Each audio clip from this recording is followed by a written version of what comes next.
convergence of the Three Rivers on Art Rooney Drive. We welcome you to Heinz Field in Pittsburgh, Pennsylvania. They love the black and gold here in the Steel City. And a few moments ago, their Steelers emerged from the Heinz Field tunnel. They're set, we're set, as the Steelers are ready to do battle with Joe Flacco and the Baltimore Ravens. And hi again, everybody. Alongside my partner, Charles Davis, I'm Brandon Gaudin. And, Charles, when you and I were going through our final run-throughs at breakfast, we kept thinking tonight we're going to get to see a couple of very good passing offenses.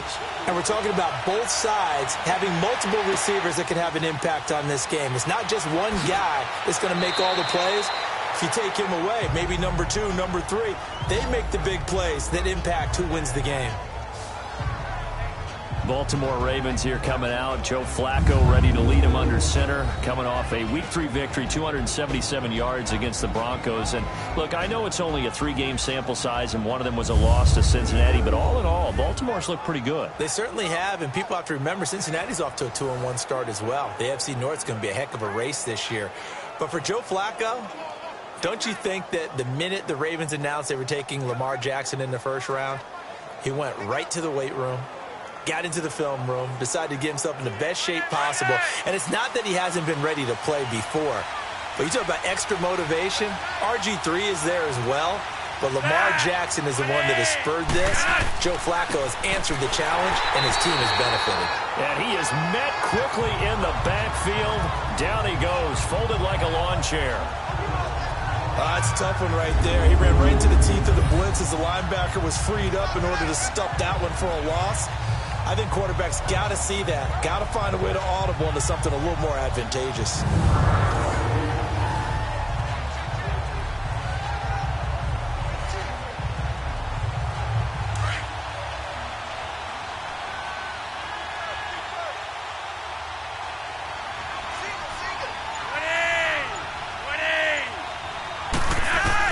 Second down, Flacco now. He gets this one to Michael Crabtree. And they get him down, but not before he takes it across the 40-yard line. A big one there for the Ravens. It goes for 18.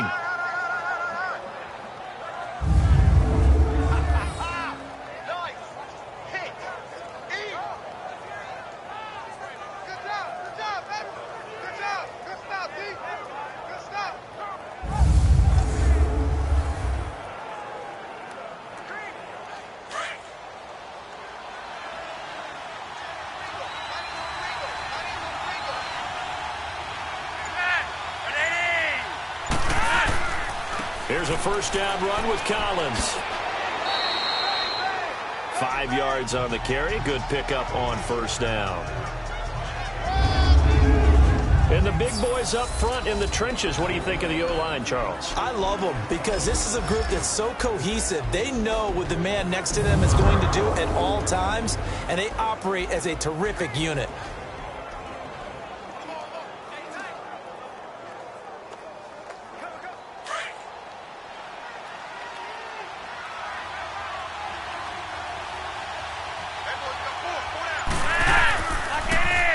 Second down, Collins looking for a cutback lane, but nothing there as he's met at the line of scrimmage.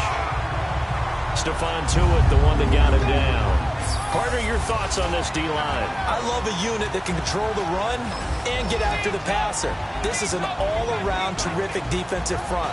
Hard to move the ball against them on the ground, and then when you want to throw it, look out. Here they come after the quarterback.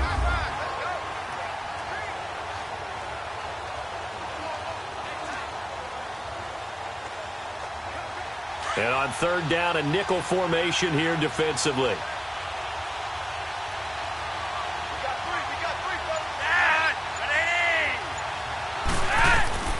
Operating out of the gun, Flacco. It finds Crabtree for the completion. And taking it across midfield and inside the 45. A first down pickup there, Flacco to Crabtree. Nice catch right there. Brings to mind the sentence, when in doubt, find your veterans. He used to laugh back in the day when they would call guys like him crafty veterans. You get up in your 30s, you're still playing receiver, but you're around that long at that position, you're doing something right. Just remember this. When he was young, he thought the crafty veteran was simply a guy who couldn't run anymore. Now he understands a little bit better. Operating out of Steeler territory now. Here's 1st and 10 at the 42-yard line. They'll run the counter with Collins. And very little there. He might have gotten a yard. Yeah, I think he got a yard to the 41. I know the scouting report on him is that he doesn't possess the eye discipline to be an elite linebacker. And what that means is his ability to read, react, and make a play. But on that one, he looked like one of those guys.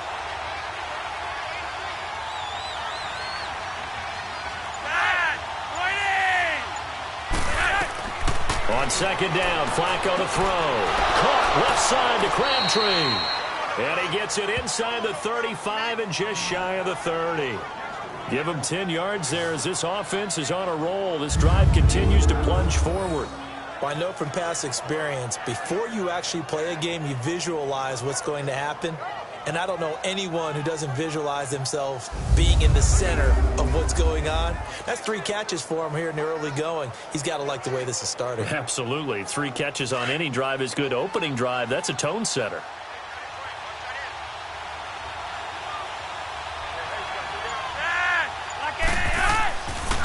They run with Collins. And he's going to fight his way forward here for a modest gain. He'll get a nice chunk there on the 1st down run, and it's 2nd and 4. A quick burst there, and he nicely bit off a pretty decent gain.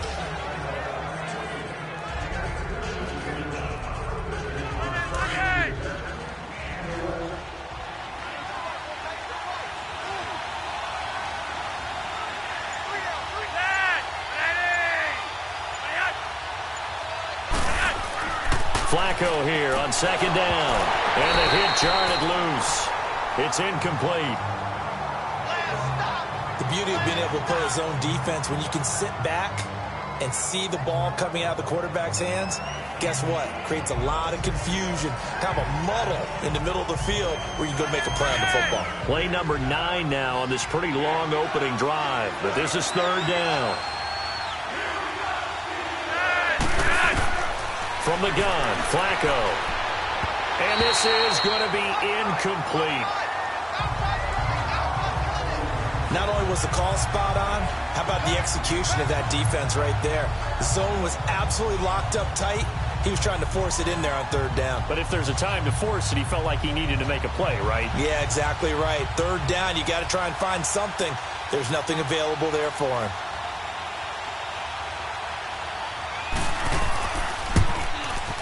And Tucker's kick right there. It's good.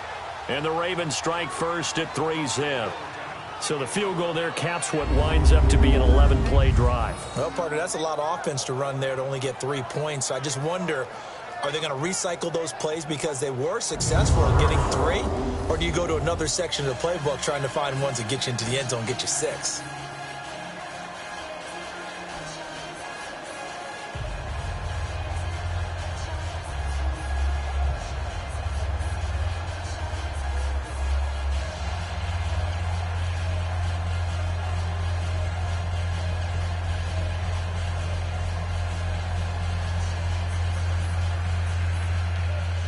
Tucker now following the made field goal, set to kick it away. Fielded about a yard deep. And he'll take this one near the 25, call it the 26-yard line. So here are the Steelers now to take over for the first time. And they'll be led out by Big Ben, their veteran quarterback, Ben Roethlisberger. And when you just sit and look at the raw numbers, you actually kick back and nod in appreciation about the career Ben Roethlisberger has had. Went over 50,000 passing yards last year, 8th all-time. But what he wants more than anything, one more run at the Super Bowl where he's won twice previously.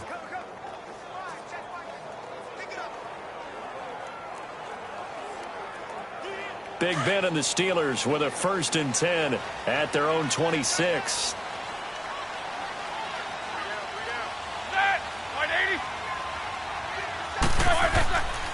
Now Roethlisberger. This is caught by Antonio Brown. And they get him down, but not before he takes it across the 40-yard line. I don't care who you put on him. He's going to be a handful of one-on-one throws. Yeah, right now, you're right. They're in man-to-man. Maybe needs some safety help. I would say that'd be a good idea. Double team him somehow. I'm going to have to make someone else beat me rather than let him shred my defense.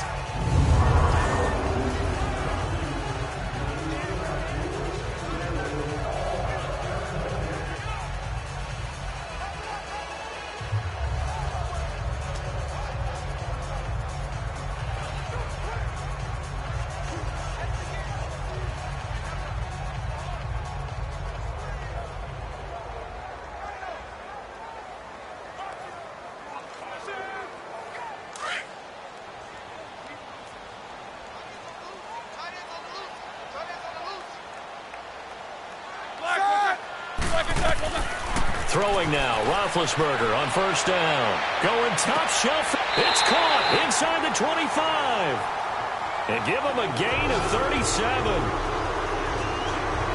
You know I'm going to lean towards the defender, right? You know I'm going to do that. I know. That's a tough situation for him as I see it. But the truth of the matter is, that ball was not streaking towards him. That little arc on it, he's got to find a way to get his head around to make a play on the football.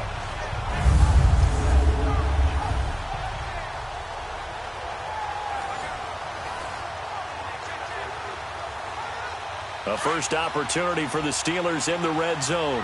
1st and 10 at the 19.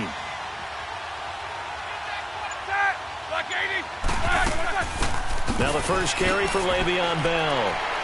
And good downhill running. He's got 6 yards down to the 13. And that was a good run. This was only one of 9 guys to go over 1,000 yards in 2017. And I think you can't let him run wild here. What do you think, 100 yards, the measuring stick? Always. That is the threshold. You want to keep him under that if you want to play good defense.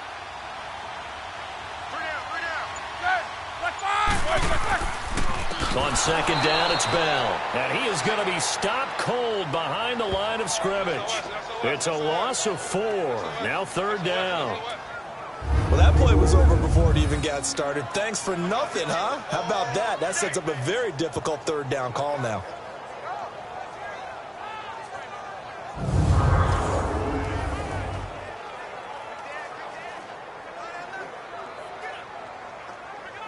And on 3rd and 8, defensively, they're going to beef up the secondary. 6 defensive backs.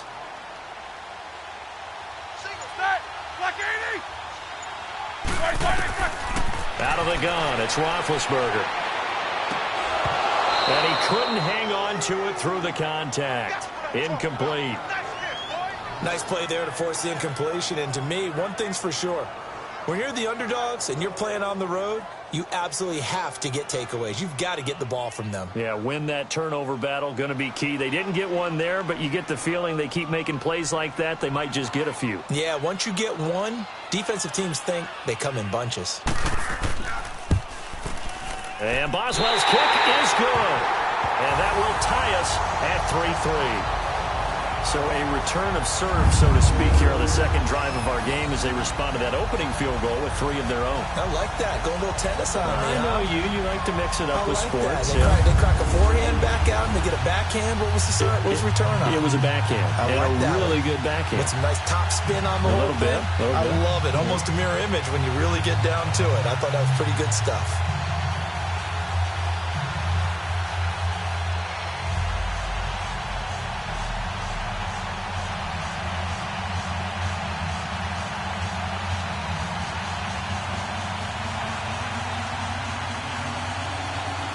So we're right back where we started, all even as the kick's away. The return man, Chris Moore. And nice work on the return as they'll start their drive just past the 30-yard line. And the Ravens taking the field. And last time able to get 3. It's not what they wanted. They wanted 6, but they got at least something. They mustered something out of the drive. They'll take it. I like the way you've described it. Not ideal, but they'll take it. Anything to put some points on the board. But this time on offense, they don't even want to see the field goal kicker trot on the field. They want that ball in the end zone. Yeah, they'll be going for 6. Now Flacco and the Raven offense come up 1st and 10 at the 31-yard line. Play action. Flacco. And the Steeler pressure too much here. He's going down. The former Buckeye, Cameron Hayward. And it'll make this a 2nd and long. This Pittsburgh defense always keeping the offensive line on their toes, or I guess on their heels and back. They are certainly about pressure, aren't they? At 56 sacks as a unit in 2017, which led the NFL. They certainly live up to their nickname, which is Blitzburg.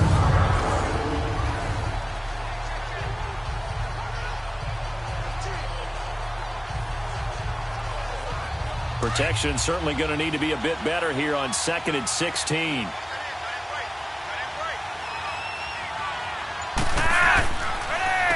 Now Collins.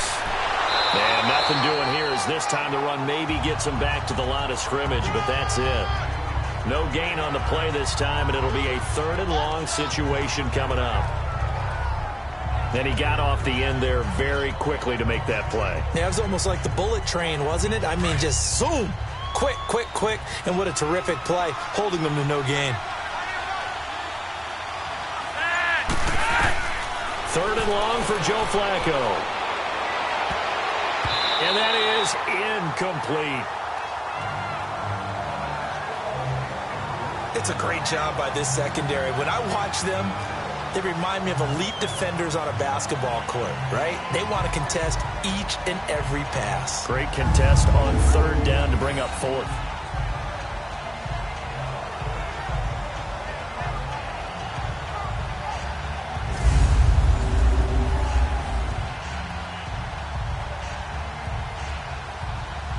So on 4th down, here's Sam Cook to punt it away. Back deep for the Steelers, Antonio Brown. This will be fielded at the 17. Brown with a stick skills. Good blocking there, and nearly sprung him. As it is, it'll go as a 19-yard return. And the Steelers will go on offense here, 1st and 10. Pittsburgh's offense now heading back out onto the field. And after the field goal last time, we'll see what they can get here. At least they got points out of the last drive, Charles. I never met an offensive coach that didn't want to drive to end with a kick. Most of them wanted to end with a PAT, right? In this case, a field goal, they'll take it. Way better than the alternative, which is a punt. Yeah, but you met fan bases that wanted that, that weren't happy with that field goal. I haven't met a fan base yet that wants to drive to end with a kick, other than the extra point. That's it. On 1st and 10, it's Roethlisberger. Over the middle here to Brown. And he'll get up near the 45. They'll spot it at the 44. A good pickup there. 8 yards on the 1st down completion. Never make the mistake that the slot receivers, especially the little guys like we're watching here, are just quicker than fast. A lot of them combine quickness and speed, and they catch a lot of footballs, as we just saw there. Facing a 2nd and 2 after that last catch, good for 8 yards.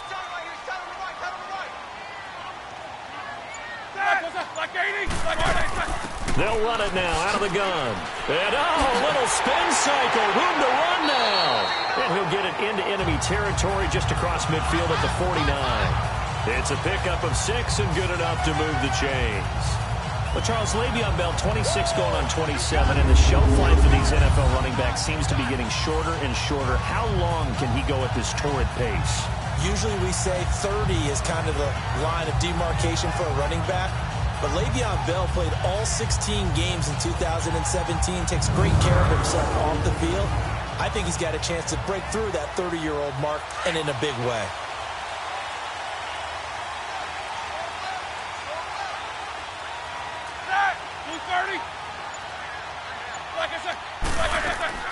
On 1st down, it's Roethlisberger. And incomplete. Vance McDonald, the tight end, was the target. That'll bring up 2nd down. And a peek now at the offense for Pittsburgh. A big reason this team led the league in offense, their offensive line. Monster strength. 3 Pro Bowlers last year in Alejandro Villanueva, David DeCastro, and Marquise Pouncey. kept their quarterbacks upright to throw it downfield and carved a lot of holes for their runners. So now 2nd and 10 after the incompletion on 1st down.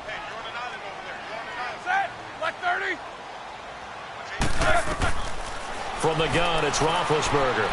Over the middle, and it's incomplete.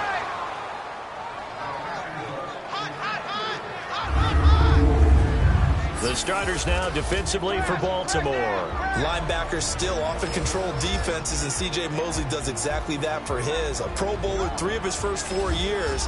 Not only can he run and hit, he diagnoses plays so well, feels them out, and makes sure his team is organized and in the right spot on each and every snap. So back-to-back incompletions, and that has them staring at a 3rd and 10.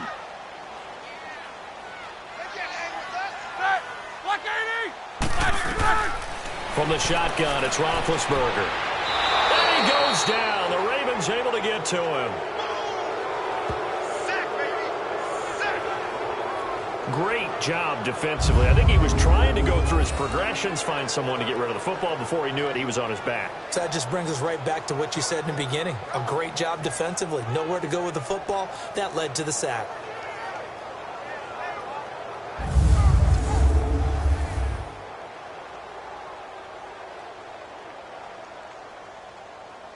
On 4th down, here comes the Steeler punter Jordan Berry to kick it away. And this will hit just beyond the goal line as it's into the end zone for a touchback. The Ravens offense now, they get ready to head back on the field. And on the last go-around, they really couldn't get anything going. They had to punt from deep inside their own territory, which means you're going to lose the field position battle as a general rule. What they're looking for now is a little more consistency, move the ball at least a few times on offense, get a couple of first downs, and hopefully flip the field. Yeah, just something to build off of. That's what they're looking for here. Now Flacco and the Raven offense come up 1st and 10 at the 20.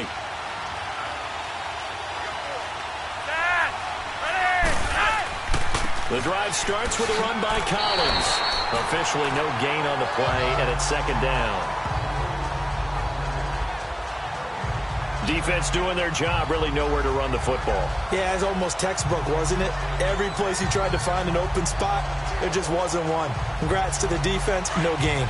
Called fitting your gaps, right? I love it. You're exactly right.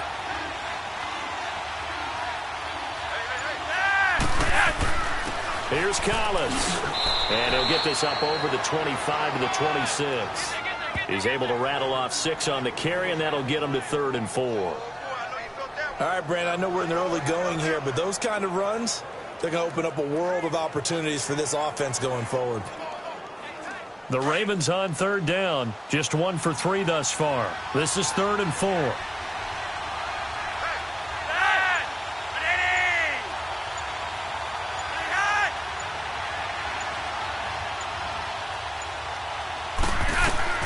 Flacco from the gun. Looking left side, Andrews with it complete. And he's going to get to the 31, enough for the first down. First time that they've called his number tonight, and it gets him a first down. We've seen quite a bit of the short passing game here early on first quarter, haven't we? We have, and I think it works a couple of ways for this team because, number one, you throw the short game until they stop it. And if they're not going to stop it, you keep throwing it, and occasionally you'll break a tackle and turn it into a bigger gain. Also, if they start to creep up, start to pressure receivers, now you go over the top, take it deep, and now you get some of those big shots downfield.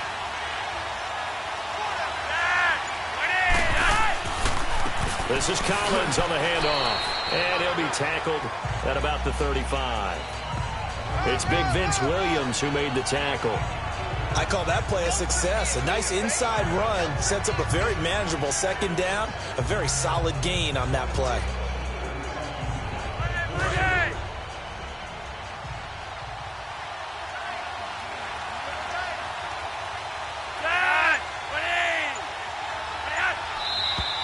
And now some motion before the snap. And this will be our first penalty of the night's proceedings. False start, offense.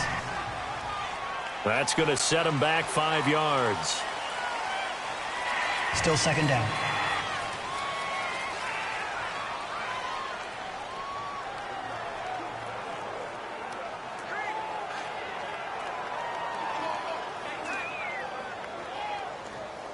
And that false start penalty certainly not helping their cause here. 2nd down and long.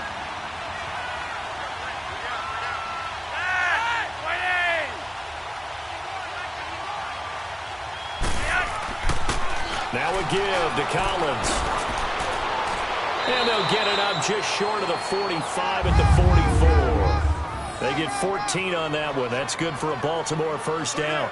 Well, they're making an effort to get the ground game going tonight. So far, it's working. I like what we're seeing from the offensive line. They seem to have the leverage going, and they're controlling things and reestablishing the line of scrimmage, moving that defensive front backwards, but also like what the runner's giving us, too. It appears that he's been waiting all day long to get out here and take off.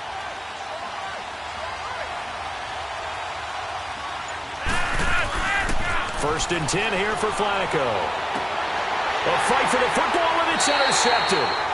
Picked up by the former first-rounder Artie Burns. And his guys are going to take over at the 34-yard line.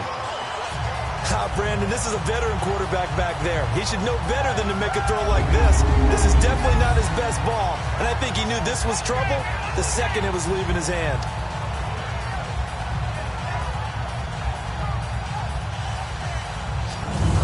The Steelers offense now, they get ready to head back on the field. They punted last time they had it. What steps, Charles, you think they have to take to make sure they don't do that again? Well, let's just go to the football 101, the trade expression 101. Win 1st down. Make 5, 6, 7 yards on 1st down and make it a 2nd and 3, 2nd and manageable. Keep accumulating 1st downs that way. Keep moving the football. You don't want to get behind the sticks because then the defense has the advantage. Big Ben and the Steelers with a 1st and 10 at the 34.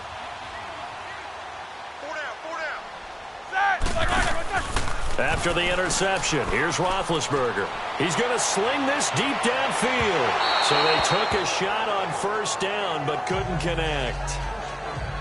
So he's 3 for 7 throwing the football right now. Not an awful start, but also not the sharpest of starts. No, I would agree with that. But if you're a confident quarterback and to play that position, you have to be.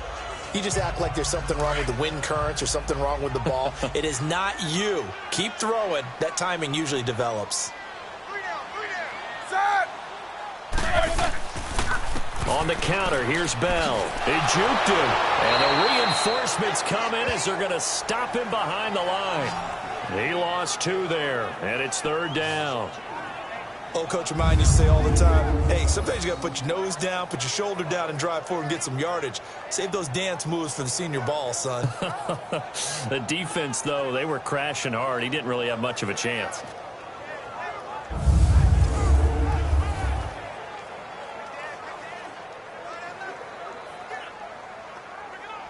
Now the Ravens bring out an extra defensive back here on 3rd down. Could be a blitzer.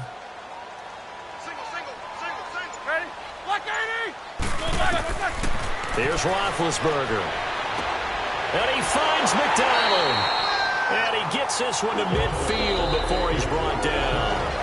His first catch, and it's a pretty big one. They get the conversion on 3rd down. So a field goal apiece, that's all we have here in this 1st quarter. It's a tight game here early. EA Sports NFL Sunday returns following this.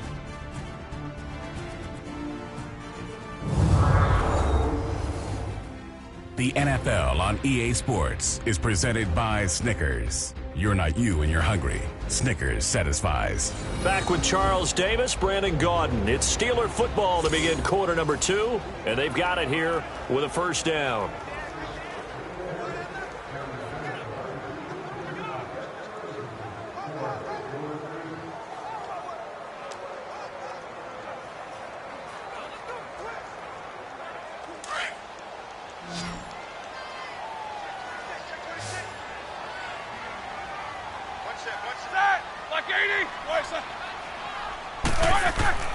From midfield now, here's Roethlisberger. Over the middle, complete. It's Brown. And he's able to get this one down to the 40-yard line. 10 more there and another 1st down. Well, clearly one of his advantages as a passer is his height. Sit back in the pocket, fired over the middle. That makes things tougher defensively, doesn't it? It really does, because your goal is to move the quarterback off his initial spot when he gets his drop back completed. But when you have that type of height, he can stay in there if he's willing to take the hits and just fire over the top, which saves him time and actually completes a play a little bit quicker than it normally does for a quarterback who has to slide and find open space to throw. Now a first down carry by Bell. And able to break one tackle, but then quickly brought down. But a nice little gain. 9 yards is the pickup there, and they'll have a 2nd and 1. I know every time we watch Le'Veon Bell play, we think about him making people miss the hesitation move. But you remember, he came out of Michigan State as a bruiser and a thumper, and he still has those capabilities. At 225 pounds, an underrated part of his game.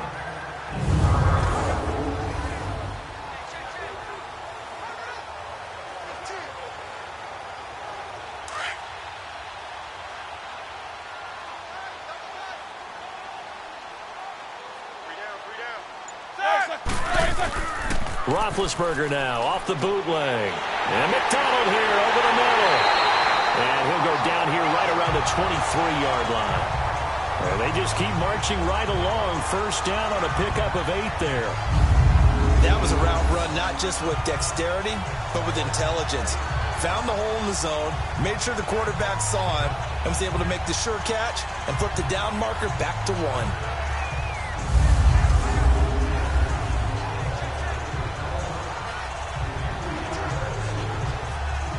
Roethlisberger now 6 of 10 in this first half. He's got his guys a first down here.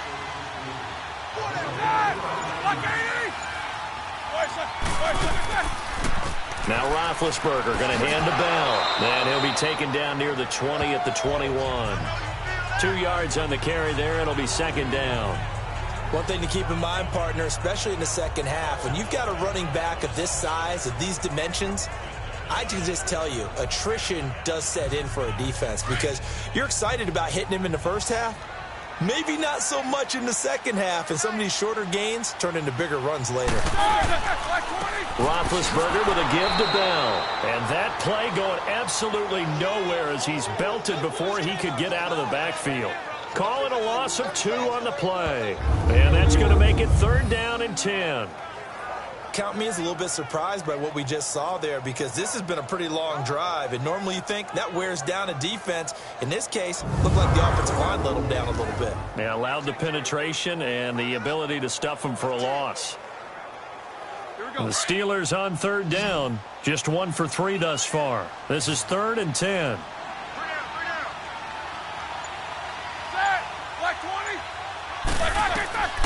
Roethlisberger. And this is going to be incomplete. There are a good number of coaches that any time they call an in route are really worried about the play because there's so much traffic ordinarily that the ball has to get through to get to the receiver. And on that play, it was batted down.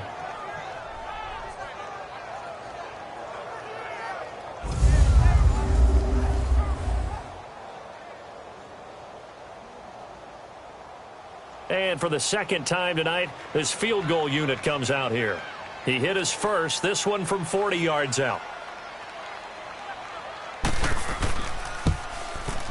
And Boswell's kick is good. And they will take the lead here in this battle of field goals. It's 6-3.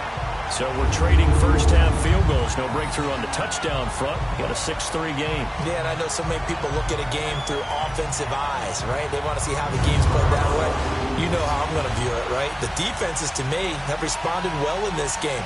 Like what I'm seeing from them, both of them hoping to keep it to field goals and not give up big touchdowns.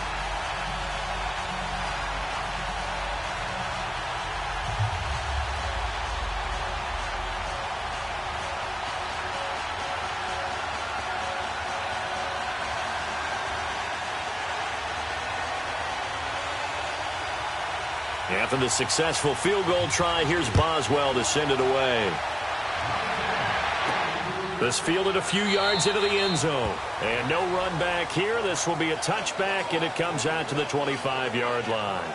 Joe Flacco and company heading back out onto the field. He's got to dig deep here, doesn't he? Team's losing. He's not playing well either. And they always tell you, don't press. You'll make things a little bit worse. But in this particular situation, you try and heighten your play a little bit. So far, he's thrown one interception. He wants to balance that off with at least one touchdown pass in order to get his team back moving forward. Now Flacco and the Raven offense come up 1st and 10 at their 25-yard line.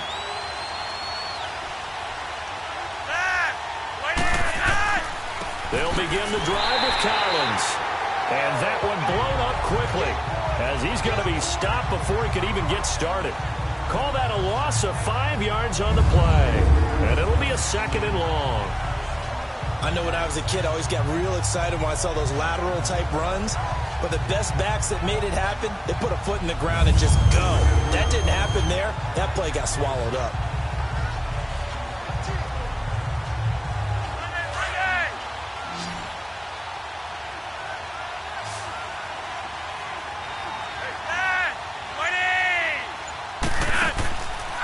Operating off play action. Flacco looking for Crabtree, and it's intercepted.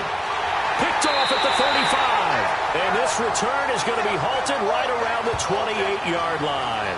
Crabtree, the intended receiver. So that's back-to-back drives where they've thrown an interception. Ordinarily, we look at the offense and say, what's going on with your scheme? Maybe we should look at the defense and just give them a whole lot of credit. They've got them frustrated right now.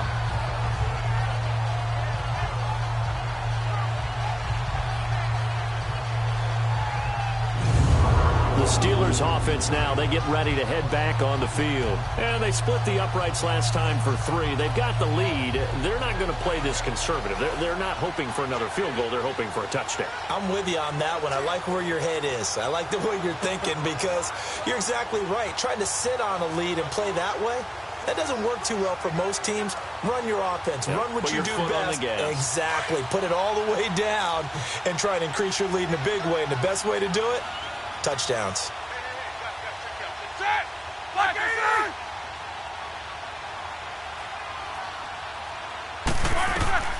They'll throw on 1st down with Roethlisberger. Over the middle, hauled in by Smith-Schuster. And he's brought down. 12 yards that time at a Pittsburgh 1st. As a passer, you're always trying to find that open window to throw the ball downfield. How about this one? Right in the middle of the field, right in the heart of a defense.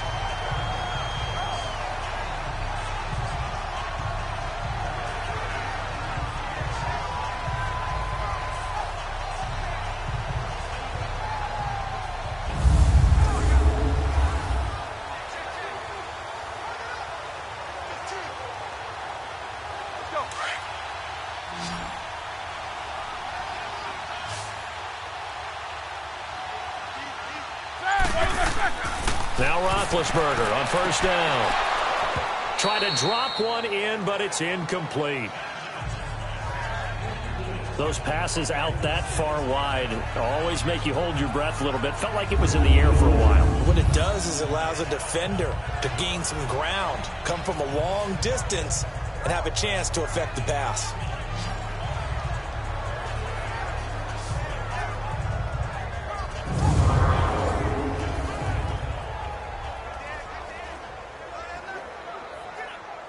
After the incomplete pass, here now is 2nd and 10.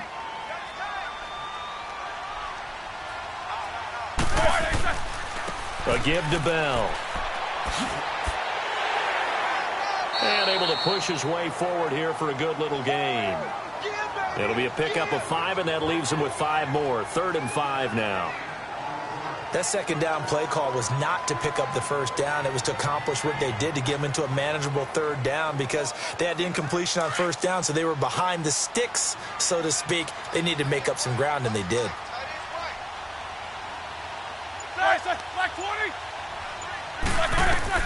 From the gun on 3rd down, it's Roethlisberger. And almost intercepted. Would have been a huge pick in the end zone, but as it stands, that brings up 4th. These guys had to settle for a field goal their last time moving the ball down the field. They may have to do it again on this drive. That could be frustrating. Yeah, I don't want to be cliche, but at least they were able to get 3 last time. 3 here, not the worst thing in the world. So now the field goal unit trots out there for the 3rd time tonight.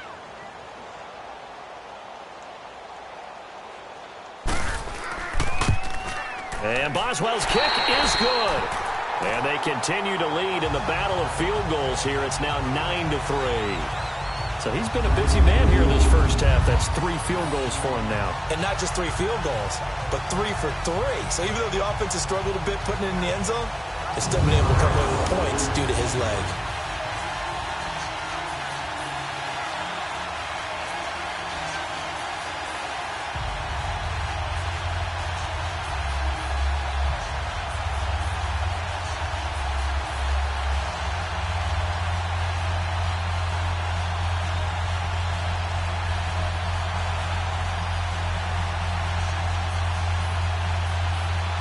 After the successful field goal try, here's Boswell to send it away. Fielded about a yard deep. And he'll take it up past the 25 to the 26-yard line. The Ravens offense now, they get set and head back onto the field. They are looking to make a bit of a 180. They are sputtering right now. And frankly, I think it's time to call your playmakers together and say, all right, guys, we're going to lean on you through this patch. We need you to get us back on track and get us going in the right direction. So you're calling plays geared to them. Not necessarily what you look at your plays, oh, this hurts the defense. I want the ball in the hands of X, Y, and Z and see if we can move forward. So don't get too cute. Go to the playmakers. Now Flacco and the Raven offense come up 1st and 10 at their own 26. They go back to the air here after the INT on the last drive. Airing one deep for Crabtree. Oh, that was dangerous. Threw it into coverage, almost picked. But instead, they'll keep it on 2nd down. Martin, I think it's high time to get him some passes that he's comfortable with. Some easy throws, some completions. He's not even hitting the 50% thus far. Well, certainly that has played a big role into why they are trailing right now.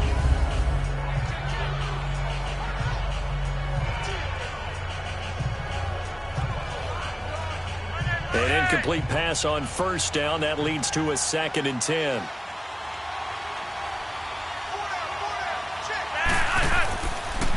And they'll go on the ground. And he powers his way up past the 30. Give him 5 on the carry there, and it'll set up a 3rd down. Despite the blitz, they're still able to pick up a nice solid gain. The disadvantage of blitzing often alters the normal spacing and run fits and leaves creases like they were able to exploit right there. The Ravens on 3rd down. They've hit 2 for 4 thus far. This will be 3rd and 5. Flacco. And a 3rd down pass falls incomplete. Seems like this defense, especially the secondary, has really been contesting about every throw in this first half. Remind me of a good half-court defensive basketball team. Every time a pass is thrown, they're right there in good defensive position, able to affect the play.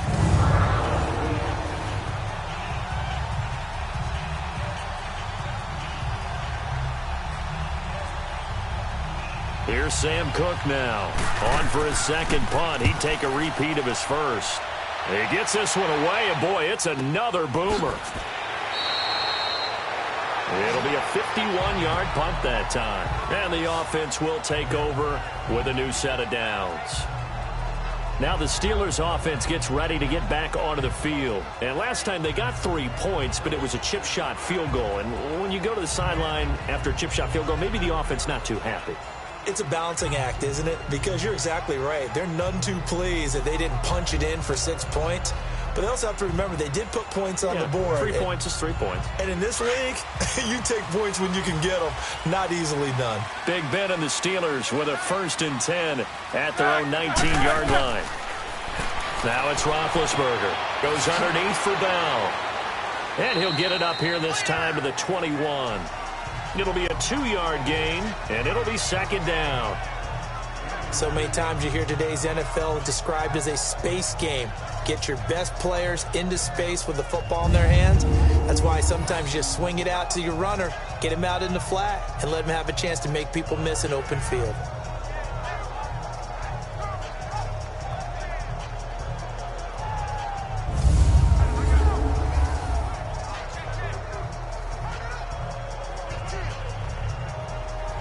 So 2nd and 8 here after the pass play for 2 yards on first down.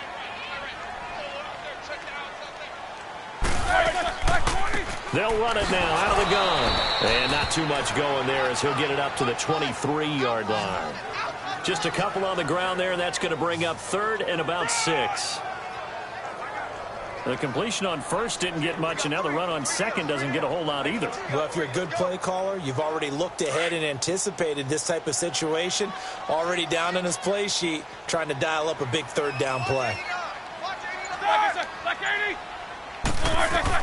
On 3rd down, Roethlisberger got his man complete over the middle. That's McDonald. And they'll bring him down at the 27-yard line. They get only 4 that time as that leads us to a 4th down. So much about offense is what you call hidden yardage. You know, you throw the ball to someone, they catch it, and then they can make a big play. You know, they create a play, run after catch.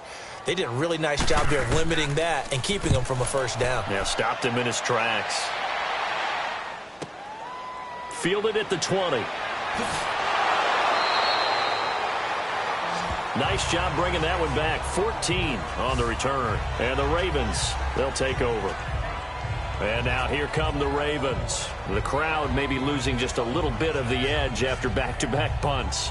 They want some big plays. They want to see some offense. They want to see somebody break away, whether it's through the air or on the ground.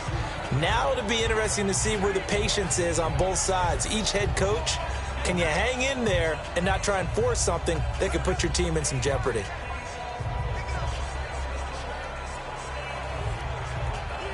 Now Flacco and the Raven offense come up 1st and 10 at the 34.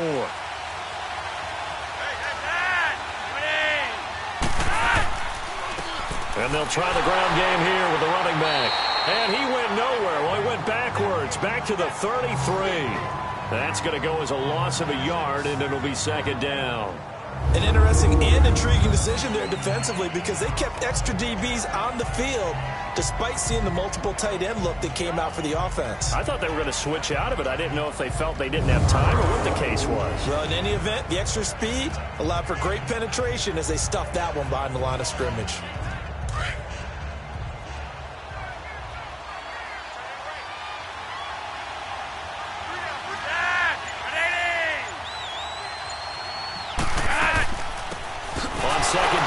Dixon, and he is met in his tracks behind the line of scrimmage. It's a loss of 2, now 3rd down. Partner, you mind if I take off this headset and put on a coaching headset? You want to get this running game going? I want to get this running game going. I'm going down there and saying, gentlemen, we have got to run the football. We've got to get it going right now. Yeah, to this point in the 2nd quarter, it has been a struggle. The Ravens on 3rd down, 2 for 5 to this point. This is 3rd down and 12. Operating out of the gun, Flacco. Pressure comes, and the Steelers take him down. Stephon Tuitt coming in to drop it for a loss of 8, and it'll be 4th down. Well, they went with the nickel. They throw in an extra defensive back. Coverage was very good. Yeah, it was exactly as you would expect. A passing down. You bring in the nickel package. Just as you described, the coverage was excellent and allowed one of their linemen to end up getting to the quarterback.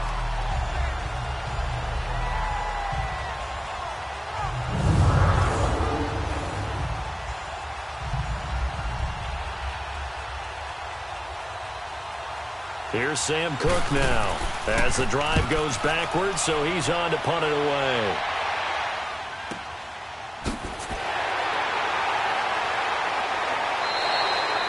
.51 yards on the punt there. And possession will switch hands, 1st and 10.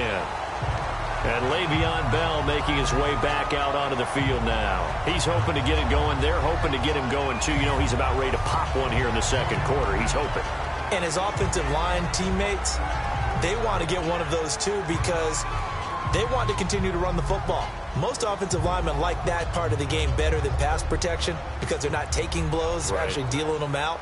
So what they want to do is show the coaches, hey, if we pop one, we're having success. That way they won't go away from the running game. They'll be hoping to pop one, break one here this go-around. Now Roethlisberger. And nearly picked off there. Almost intercepted. Instead, second down. And that's one he's got to be happy to have back. There wasn't a hole open in the zone. You'd have to think on early downs like that first down there, need to be a little bit more careful. Yeah, fortunately for him, got a couple more downs to play with. So after the incompletion on first, now 2nd and 10.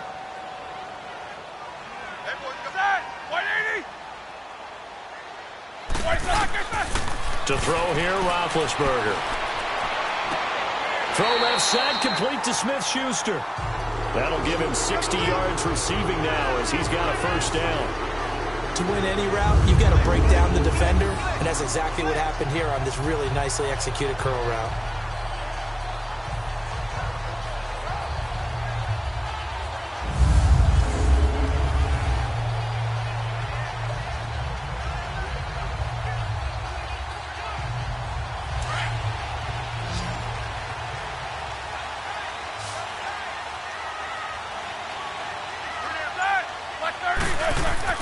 Now a play fake here on first down. And they get to it with a pressure as Roethlisberger goes down. Well, they go play fake. The problem is nobody was faked out. And when no one's faked out, what's the end result? Quarterback gets hit.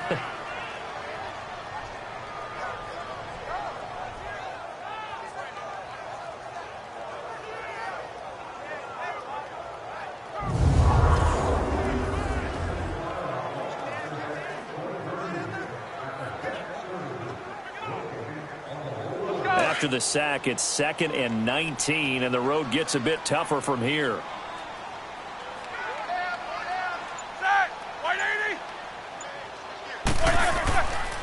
The give is to Bell. 13 yards on the pickup, and just like that, it's 3rd down. In today's NFL, when you get teams in long yardage situations with your defense, you're really going to go to your speed packages. You're going to get smaller, lighter guys on the field in order to cover the expected pass. So they might want to run the ball against a smaller, lighter lineup with your big guys, and that's exactly what happened on that play. It was tough on them, and now instead of being in 3rd and very long, they ended up setting themselves up in 3rd and manageable. They've got a chance at a first down.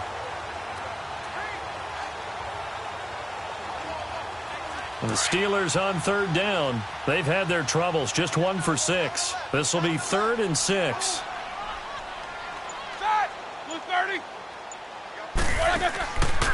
Out of the gun, it's Roethlisberger. On the left side, it's McDonald. And he is taken down deep in Baltimore territory. A big play on 3rd there for the Steelers. 43 yards. There will always be a place for methodically marching the ball downfield. But when you can pick it up in big chunks and strike like that, have explosive plays, that's often the difference in winning and losing. Those types of plays that can knock a defense off balance, that'll drive a team towards a victory.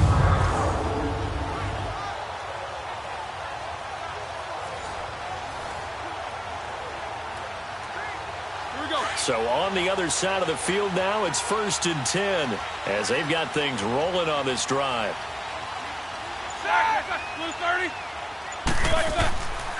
Bell. A loss of a full 3 yards, and now it's 2nd down. 2 minutes to play here in the first half. Back to Heinz Field after this.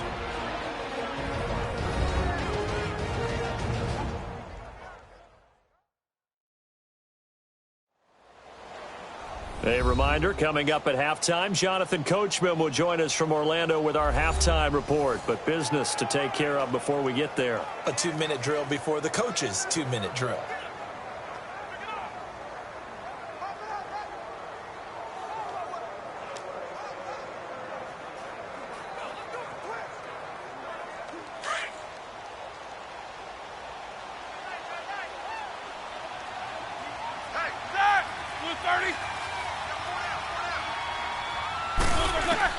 On 2nd down, Roethlisberger. His throw incomplete. I know in every game we do, we talk about momentum. That was a momentum play lost. And now there could be a letdown because they didn't get the interception. Yeah, you could almost hear the collective gasp on the sideline as he could not come up with that football.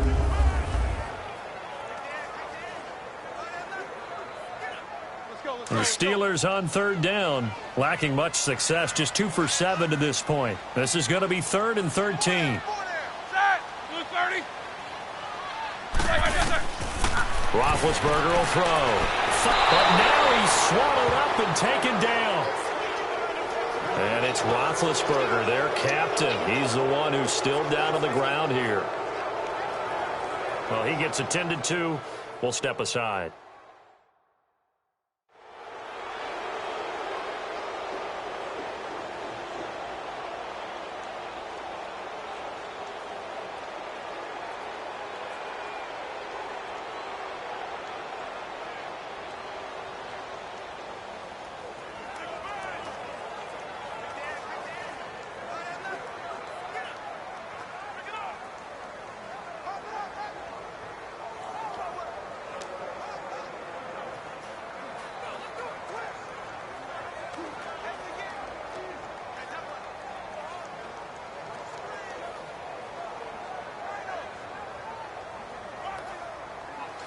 So they'll turn to the kicker again. He's been a busy man thus far.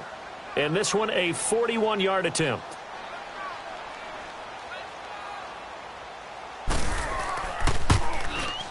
And Boswell's kick is good. And the lead stretches to 9. It's now 12-3. So the scoring drive encompasses 9 plays, and the net result, 3 points. Take your disappointment and put it aside. 9 plays. Yeah, they want to end up in the end zone with a touchdown. I get that. But sometimes those 9-play drives pay dividends later with another 9-play drive that culminates in a touchdown when they wear down a defense.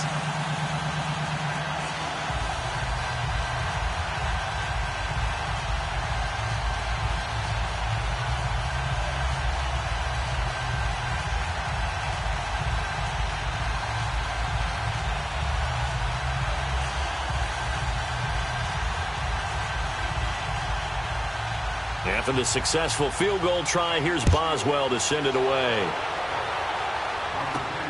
Moore now to return. And nice work on the return as they'll start their drive just past the 30-yard line. Now Joe Flacco and the offense heading back out onto the field. He and his team, they have had a rough go of it here in this first half. Maybe time for him to put his foot down here in the second quarter. Put his foot down and become a little more accurate throwing the football. He's already thrown 2 interceptions. He's trying to find a way to equal things out. And instead of it going to the opponents, get it to his own receivers and find the end zone. Yeah, you mentioned those 2 picks. No touchdown passes yet either.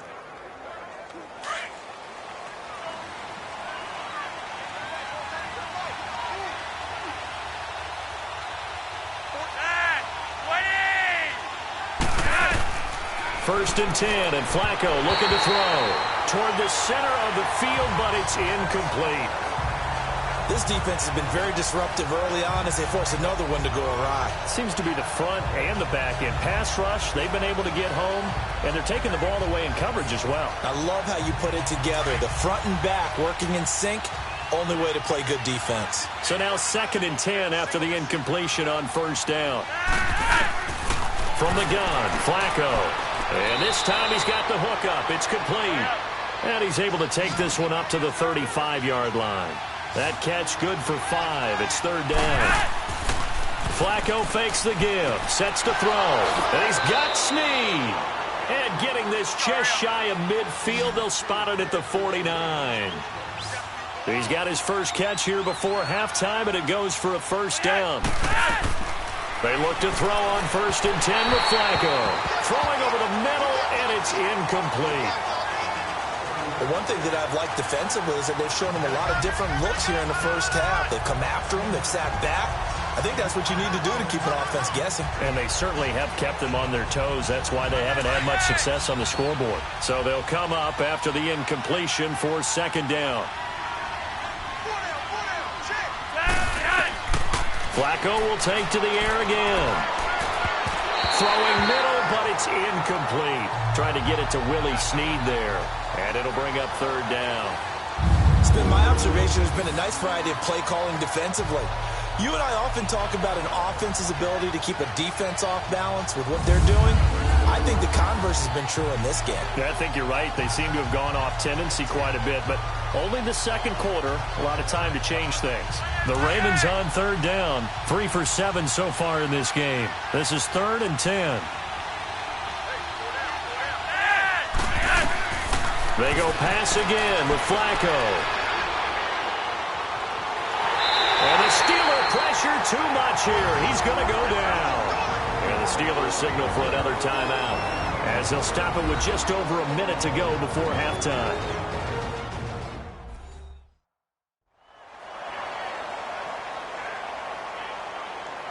So the defense had a chance to catch their breath, and now they're back out and ready.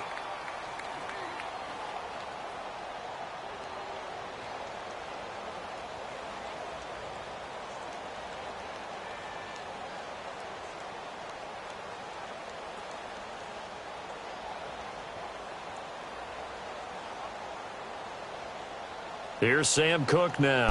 He's been terrific so far.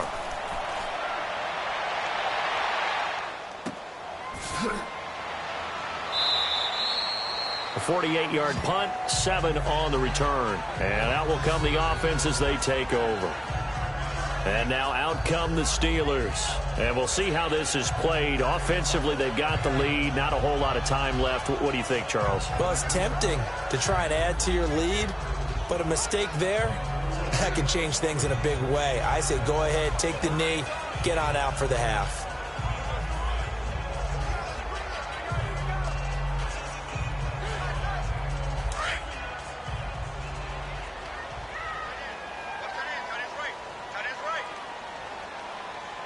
All right, here we go.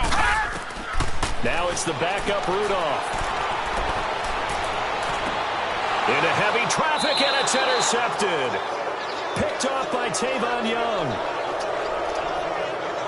Maybe he telegraphed it a little bit right there. You've got a quarterback knowing that he's going against a rookie quarterback. He stepped in and picked him. You think he had a great week of preparation, looking forward to this opportunity?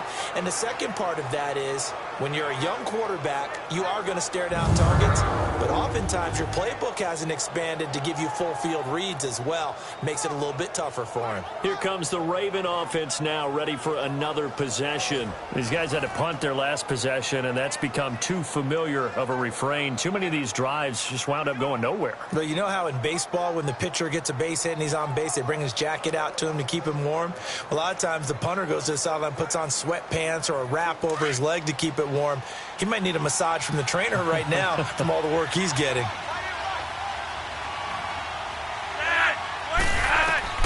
They get the pick. Now what can Flacco do on first down? It's a short one here, complete to the tight end. Now hold everything here. We're going to get a timeout by the offense, as they'll stop it with just over 40 seconds to go in the first half.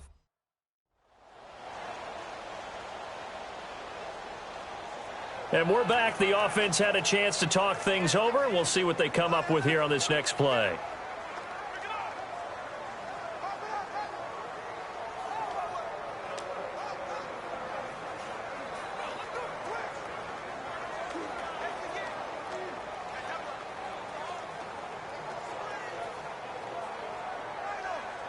Able to get 7 on that first down pass play. 2nd and 3.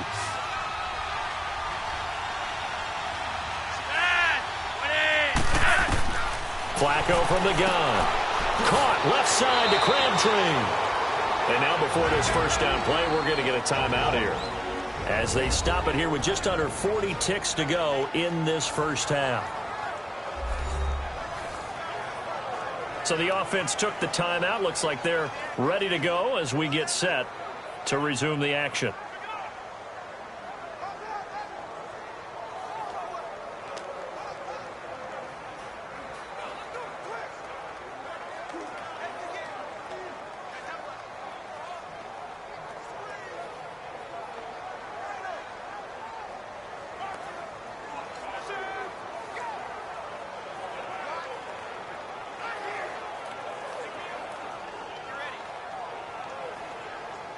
First red zone chance now for the Ravens. First and 10 at the 19.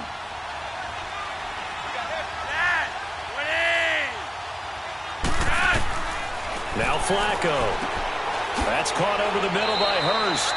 That throw good for 4. It's second down.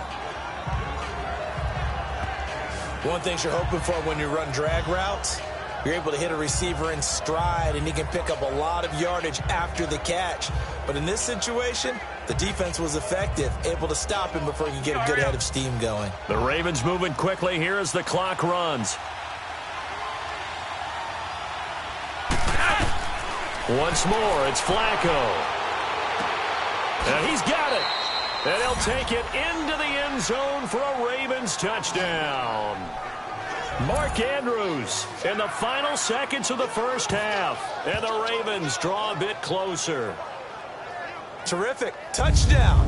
I know we've got a game now. Yeah, I think anytime you go into the second half down just 1 or 2 scores, you feel not where you want to be, but in a pretty good spot. And I think for most teams, when they go into the half in this situation, it's not a lot of adjusting going on. It's much more, all right, guys, let's just play a little bit better than we did in the first half. Justin Tucker for the extra point. Tucker with the extra point, and that will get him one closer. A drive there of just 4 plays, and it's capped off by the Baltimore score.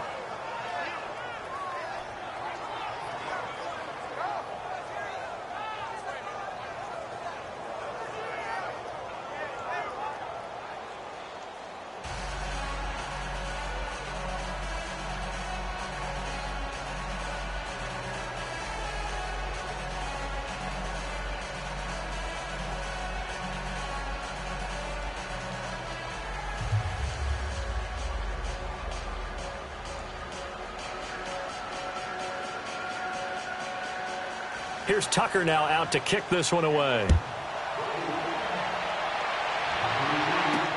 This is fielded at the goal line.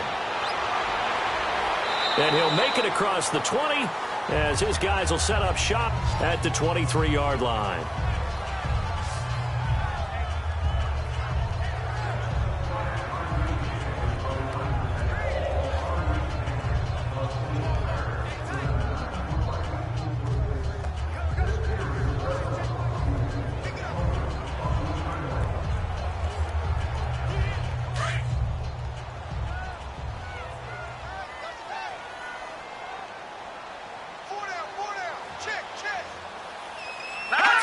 And with time running down, they go down to a knee. So we reach halftime here in the Steel City with the Steelers on top. As we'll head down to Orlando, that's where we find our man Jonathan Coachman at our EA Sports Halftime Report. Coach. All right, Brandon, thanks very much. Welcome, everybody, to our abbreviated version of the EA Sports Halftime Report. We want to remind you that new this year in regular season games, I'll take you around the NFL, give you stats and scores from games in progress, as well as look back at games that have already been completed. So keep an eye out for that. But for now, let's get you back out to Brandon and Charles.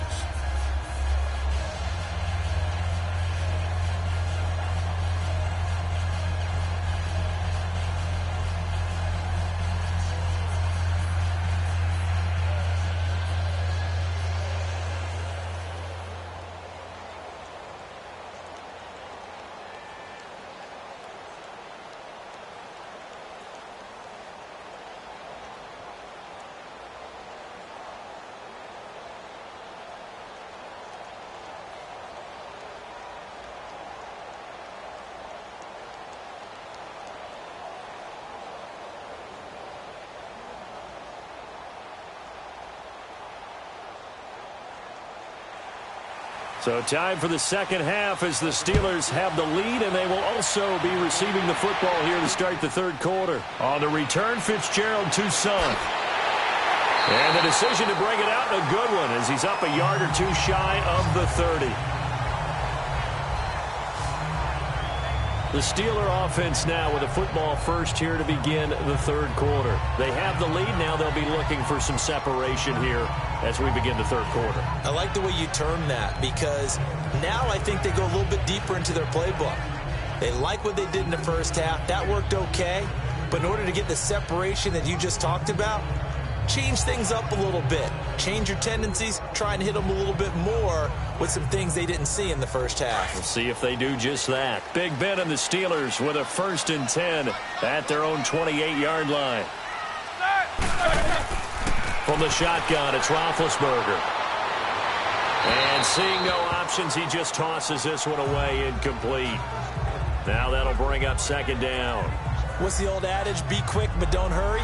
Well, that went right out the window there. He was hurried, harassed. That ball had to be gotten rid of, otherwise he was going to get sacked. After the incomplete pass, here now is 2nd and 10.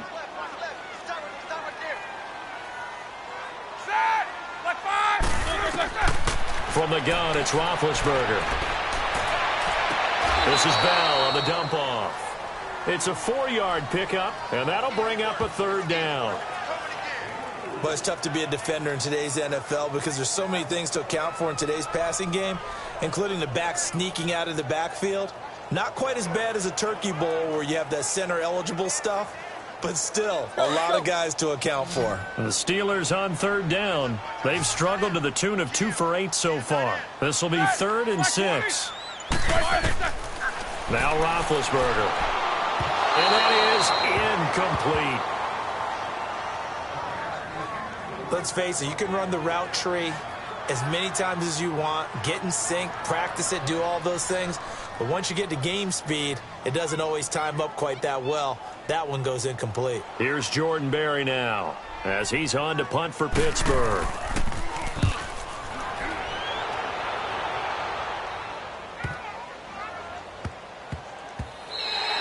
And no one there to stop it. Hits at the 8, but it carries all the way into the end zone for a touchback. The Ravens offense getting ready now for their first possession of the second half. They were able to get the stop defensively. Now a chance to turn that into points on the offensive end. Can you imagine what the grease board looks like at the half? Because no, tell me. That's exactly what they printed up. Stop them on defense, get the ball back for our offense, and go downfield and score some points. Now, the last part remains to be seen, but they got the first part done very well. Do people use grease boards, or you mean the magic marker boards? Yeah, those two.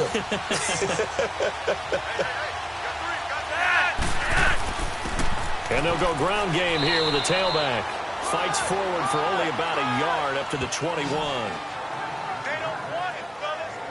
They tried a quick hitter inside, but that one was swallowed up because what they're hoping, those big defensive linemen will take the bait and move laterally and open up a crease that they can run through.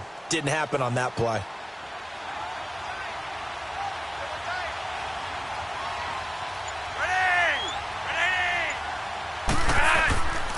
They go again with Collins. 8 yards on the run there, and that leaves them with 3rd and just a couple. He hadn't had a ton of success here so far, but you get the feeling that he might be on the verge of popping one. Yeah, even on that one, there was a little bit of a hole, but it closed there quickly at the end.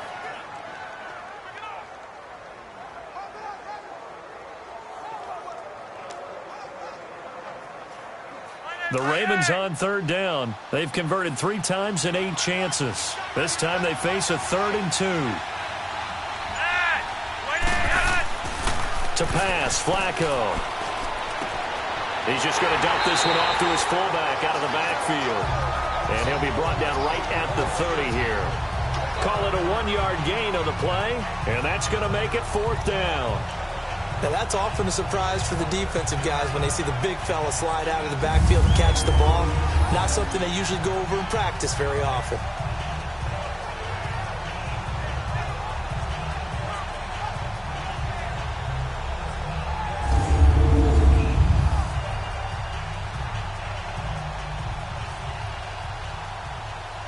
Here's Sam Cook now, as he'll come on for his 5th kick of the night. And he deserves a bronze leg as he gets this one away. That'll be put in the books as a 53-yard punt.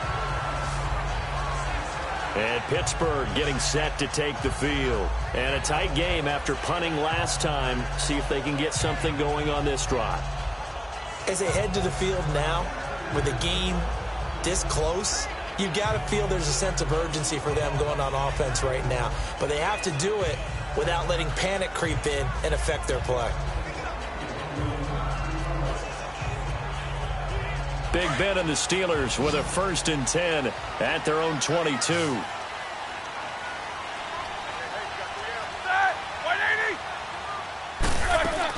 They'll try and get the running game going with Bell. And he'll be taken down here at about the 23-yard line.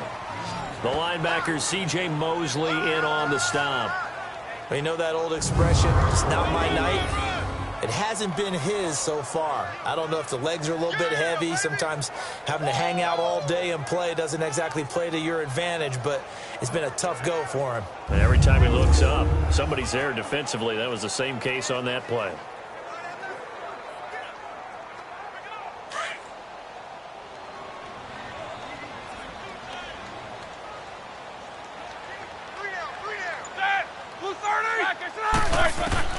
Now Roethlisberger to throw on 2nd down.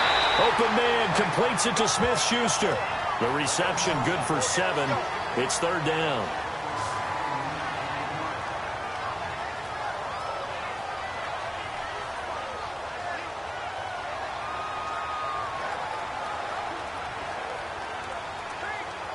And the Steelers on 3rd down. Not so hot. 2 for 9 to this point. Here it's 3rd and 2.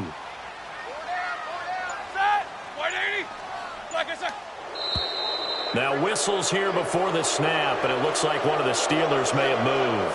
False start, offense. And that'll be accepted, of course, and that moves him back 5. Still 3rd down.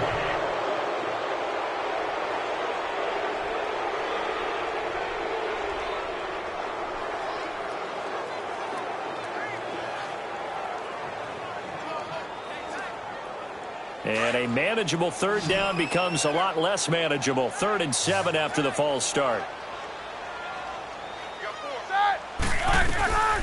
Now it's Roethlisberger. And James has it. And he's able to get this one up to the 45-yard line. His first catch, and it's a pretty big one. They get the conversion on 3rd down. But when you hit him on the move like that, he's able to get into open field with a full head of steam. Oh, boy, it's going to be tough to get him down. Yeah, there was a big window. They're lucky they did get him down.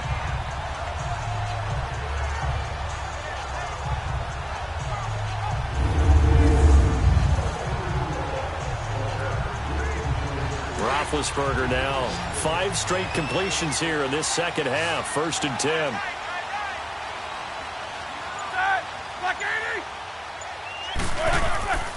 Now it's Roethlisberger. And he's going to drop this off to his fullback. And he'll take it down shy of the 45 at the 46. It's a gain of 9 yards. And it'll be 2nd and about a yard. And the big guy catches the ball out of the backfield, and oftentimes it's quite a surprise to the guys playing defense because not ordinarily thought as a pass catcher, it often works when they decide to dial it up. That last catch short of the marker by just a yard leaves him with a very manageable 2nd and 1. Now Bell, and forget about finding a lane. He barely had time to look up before he was planted in the backfield. It'll be a loss of a yard, and they're going to face a 3rd down. So statistically, both of these offenses having a rough time getting a running game going. But, boy, what a nice play there defensively. Tackling him behind the line, but you're right. You look at the numbers. Neither side looks on track in the ground game. And the Steelers on 3rd down. They're hitting at just 30%, 3 for 10. This time they face a 3rd and 2. Roethlisberger now off the bootleg. Oh, he's got a man wide open, complete. And he gets this inside the 35-yard line. Roethlisberger to his big target, James, all 6-7 of him for a Steeler 1st down. The goal for any offense versus his own defense, find the holes where guys are available and put the ball on the receiver before any defender can step up and fill it. They did it well there. Perfectly executed crossing route. Roethlisberger coming up with a 1st and 10. And he's 4 for 4 now, throwing the ball to start the drive. Now Roethlisberger. Man open left side is Brown. And he gets this one all the way down inside the 15, just shy of the 10. 23 yards on the play. And there's a man they call AB, always a volume receiver. He gobbles up catches. Holds the number 2 and number 4 spots for most receptions in a season in NFL history. And in 2015, just 7 catches shy of setting the single-season mark for most receptions, currently held by Marvin Harrison, a Hall of Famer. They had 136 catches that year on the heels of 129 the season before. Roethlisberger now a perfect 8 for 8 to start the second half. Not bad. 1st and 10. They'll go back to the ground with Bell. So a nice job to break the 1 tackle, but not much daylight after that as he's brought down. Give him 5 on the carry there, and it'll be 2nd down. Looks to me like maybe there's a little attrition setting in with this drive, because when you see that type of a run, I get the feeling the defense getting a little bit tired. And that's the last thing they need, especially when they look up at the scoreboard.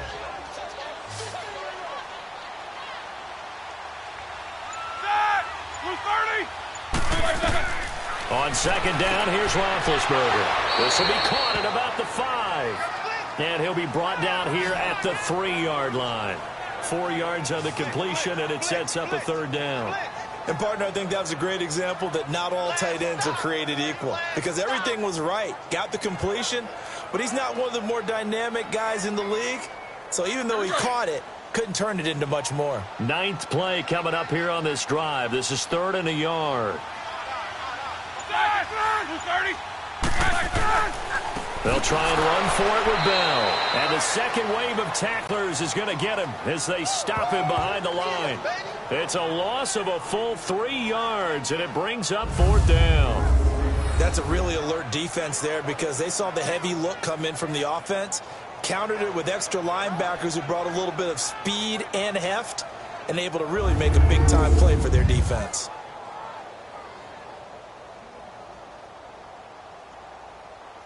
Now Chris Boswell for the Steelers field goal try.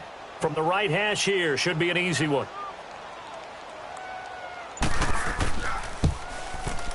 And Boswell's kick is good. And that's going to up the lead to 15-10. So yet another field goal to end a drive. That has been a very common theme. He's now hit 5 of them in this game. Yeah, Brandon, as an offense, you hate that you've had to call on your kicker so often, but you have to love the fact that time and time again, he's come through.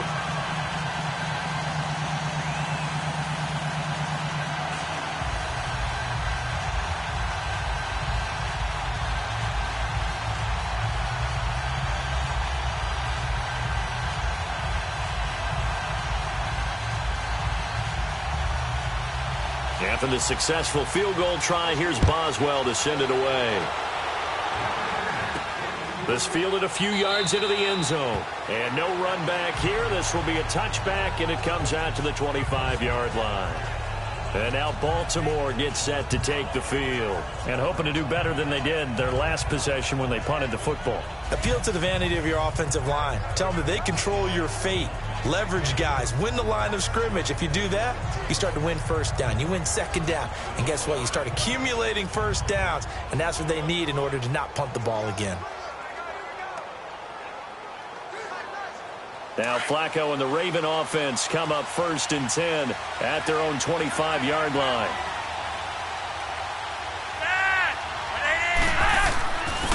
And they'll run it here. And he'll wind up with about 6 up past the 30 to the 31. Let's talk a little football 101 here, because one of the keys to advancing the ball downfield, success on 1st down. Huge difference, as we know, between 2nd and 4 and 2nd and 8 and 9.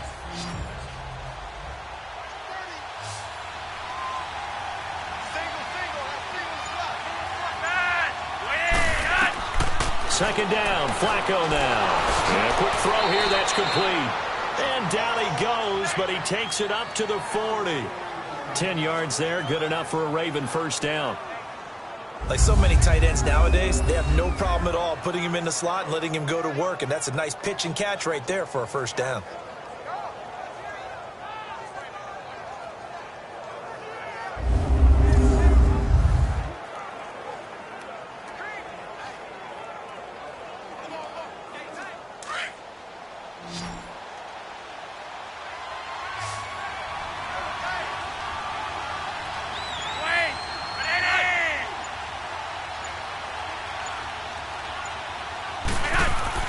Throwing here on first down. Flacco looking middle, and it's incomplete. He was trying to get it to Michael Crabtree there. And now it's second down. I know coaches tell us all the time that having a powerful arm isn't the #1 thing they look for in a quarterback. But when you're trying to throw inside routes and you need to put some heat on it, it helps have the big gun. In this case, just a little bit too much. An incomplete pass on first down. That leads to a 2nd and 10. Operating out of the gun, Flacco. Crabtree with it over the middle. And he'll be taken down, but not before he gets into enemy territory. It's a pickup of 11 at a Baltimore first down. I think it all came together there. In-breaking route, drove it with excellent pace. Money throw right there to move the sticks.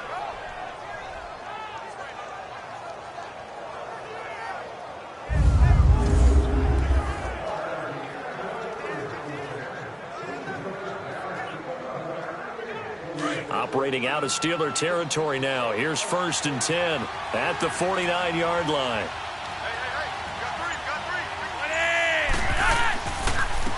And they'll go with the ground attack here. And he'll get this into enemy territory, but not by much as he's down to the 48. Bud Dupree, a former first-round pick, in on the stop.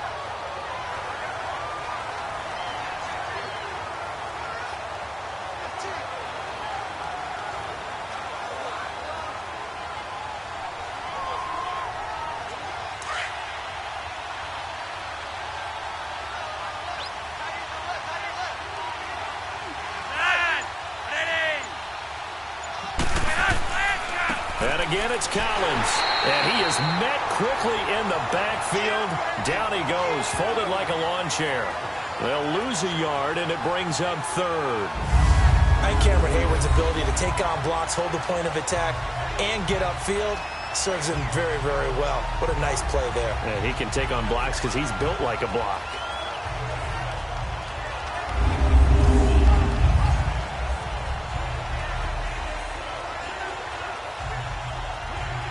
The Ravens on 3rd down. They've converted a third of their opportunities, 3 for 9. This is 3rd and 11. From the gun, Flacco. And this is going to be incomplete. But not to get too overcritical there because he knows what he's doing, but his shoulders looked a little off kilter there when he threw that. I don't think you're being overly critical there. You're just analyzing it, and he gets those shoulders right. That pass will go from incomplete to complete. Here's Sam Cook now as he'll come on to kick for a 6th time tonight.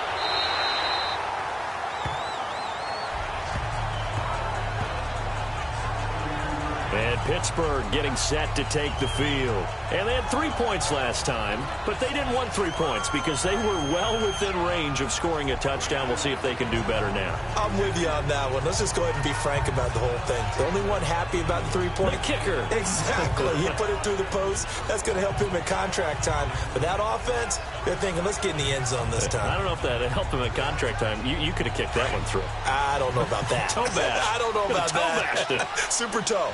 Big Ben and the Steelers with a 1st and 10 at the 33-yard line. To throw here, Roethlisberger. Throw left side complete. It's Brown. That one goes for 24 yards. For Brown, that's his 5th catch. So 5 catches over 50 yards. You might as well set your watch to that. He does it every game. Think about 2013. The only player in NFL history to have at least 5 catches and at least 50 yards in every single game in an NFL season. So that's not just talent. That's durability. That's dependability. That's a guy who really wants to play each and every week. And on this challenge, the refs have to take a peek and see whether or not the receiver was able to dot the I with both feet, while making sure that he possesses the football all the way through the catch.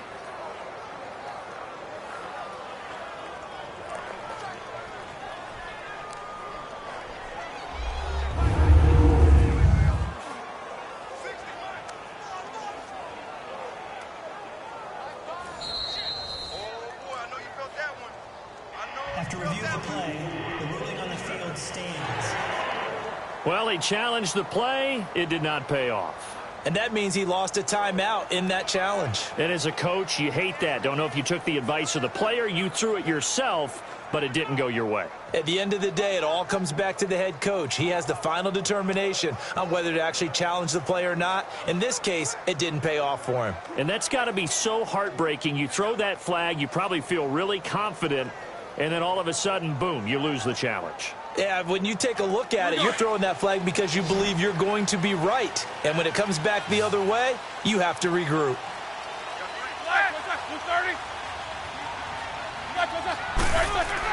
On first down, it's Roethlisberger. It's complete to Brown, right side. And he gets this inside the 35-yard line. 12 yards that time, and a Pittsburgh first. Charles, you think Big Ben is happy to have Antonio Brown on the other side of his passes? You know he is, but he also expects it. This is how their offense runs best. When those two get together, especially early, and continue to do it throughout the game, the end result is the one that we're seeing right now. They're ahead on the board. It has been early and often. They go play action here on first down. Trying for Brown, and it's intercepted.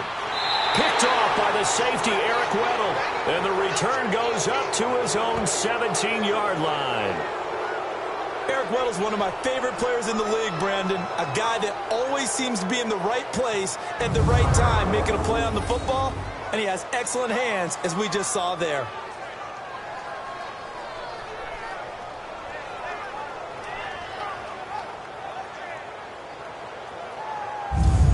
And now Baltimore gets set to take the field. And last time out, they had to punt the football away. Anything positive possibly to take from that? There always is when you're punting the football away. It doesn't sound like it because you're giving it up. But you've avoided a mistake. At least you didn't turn it over, You didn't turn it over, right? You're giving your defense a chance because you're punting the ball away, and they're set to go on the field as opposed to sudden change after a turnover. And, wow, now we got to go out there and stop people. So, yeah, there's always something positive to be gained from it. And on the ground they go with a running back. And he's brought down after a good gain. 25 yards the pickup there, and also a first down. That looked like a two-deep coverage, which we call cover two. And what that really means is you have corners, what we call rolled up in about a 5-yard area on the outside receivers. Then your safeties are back closer to the hash marks near the middle of the field, somewhere around 10 to 12 yards back. So if you can break through the first level, you've got a chance to run before you encounter any type of resistance from the safeties. We saw the example of it right there.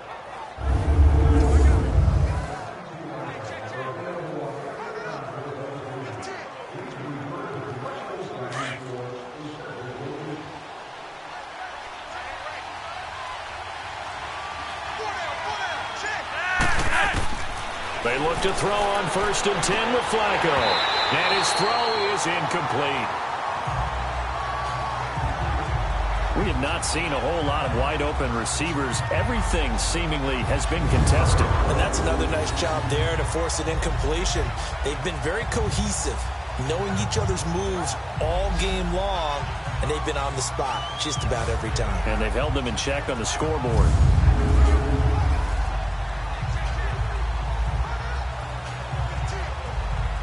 So after the incompletion on 1st, now 2nd and 10.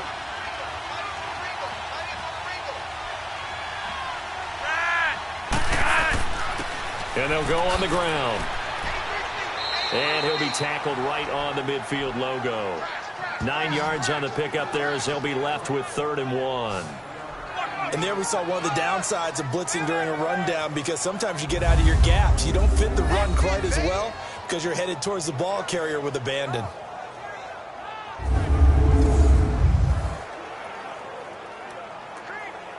The Ravens on third down. They're hitting at just 30%, 3 for 10. They're up against a 3rd and 1 situation.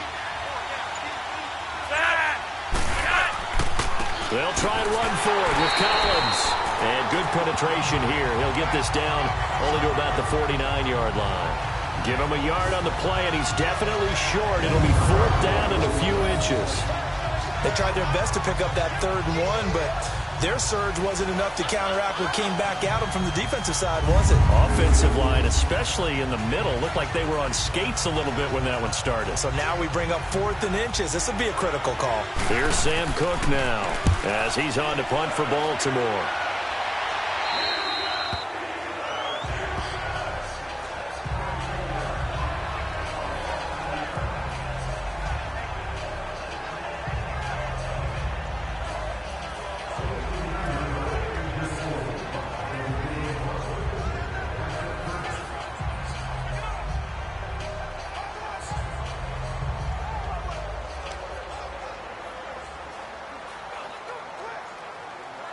Big Ben and the Steelers with a 1st and 10 at their own 15.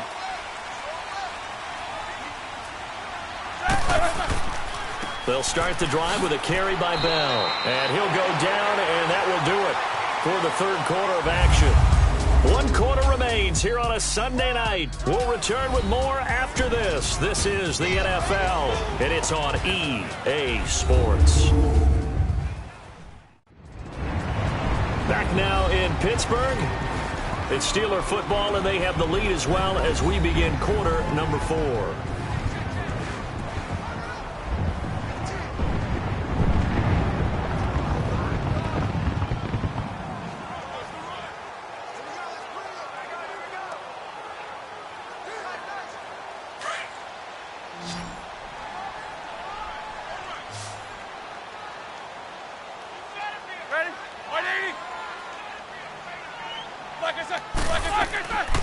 They'll go again with Bell. And he is going to be stopped cold behind the line of scrimmage. And they'll lose a yard that time, and that's going to lead to a 3rd down. Now, obviously, that's some good work there defensively, being able to stop them and bringing up a key 3rd down. But if you're on the offensive side of the ball, there's an opportunity, because I know what defensive guys are thinking right now. Just stop them, get to the ball. That means they might not be sound defensively. There could be some opportunities. And you said key 3rd down. Highlight that word. Put it in bold. Here we go.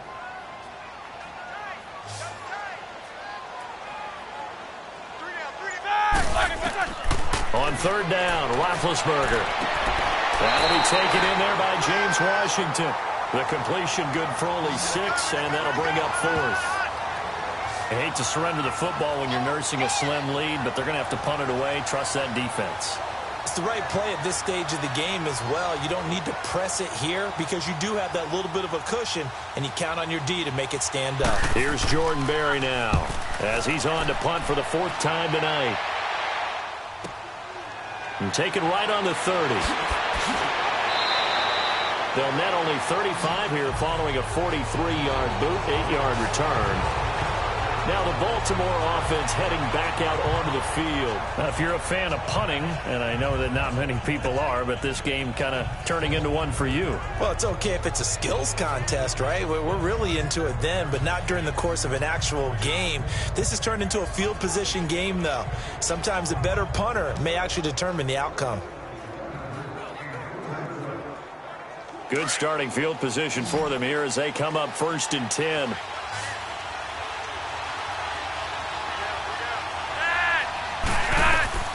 Flacco from the gun. And his throw here's incomplete. It's always a battle. Who's going to win on 1st down, the offense or the defense? Let's face it, if you've got the ball, 4 yards or more on 1st down is what you're aiming for. They tried to throw for it there. Nice effort to knock that one away and bring up 2nd down.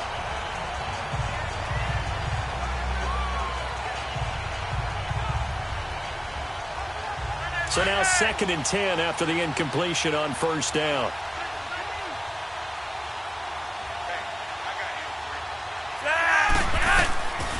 Flacco looks to throw.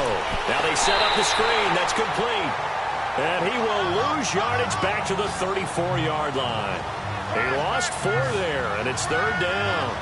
I thought that wasn't a bad time to call the screen. I thought late game, down on the scoreboard, had to figure they were expecting a pass downfield. Yeah, so the edge rushers, they're coming. That could have hit big. You're right. Good recognition defensively to snuff that one out.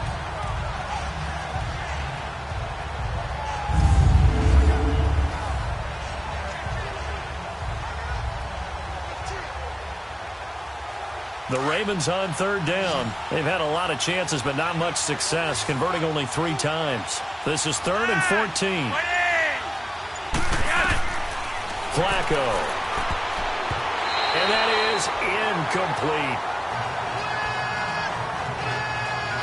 Well, partner, so much for the mismatch. How about the guy at the second level, that big linebacker, able to run with the receiver and make a play on the football?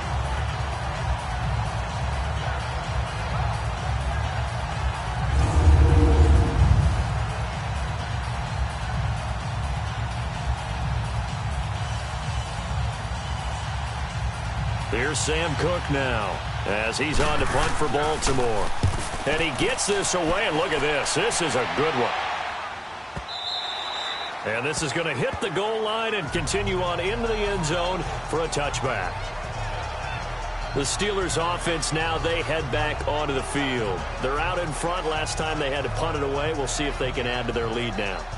They don't want to go out and punt it away again. This team now wants to get a cushion, put people away. They want to run their offense and have it end up in the end zone.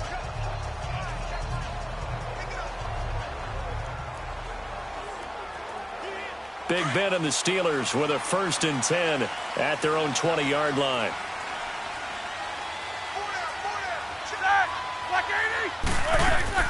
Out of the gun, it's Roethlisberger. Going top shelf for Smith-Schuster. So they took a shot on 1st down, but couldn't connect. And you just know when that play call came in, their eyes lit up, because anytime you get a chance to take a big shot downfield, that's a lot of fun, and they missed an opportunity. After the incompletion, here's 2nd and 10 from the 20.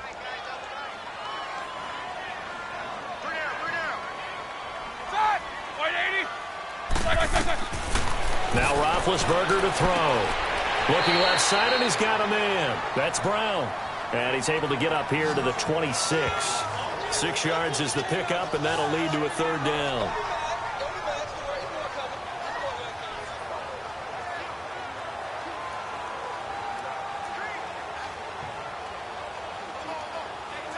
They face a 3rd and 4 after that last completion gets them 6.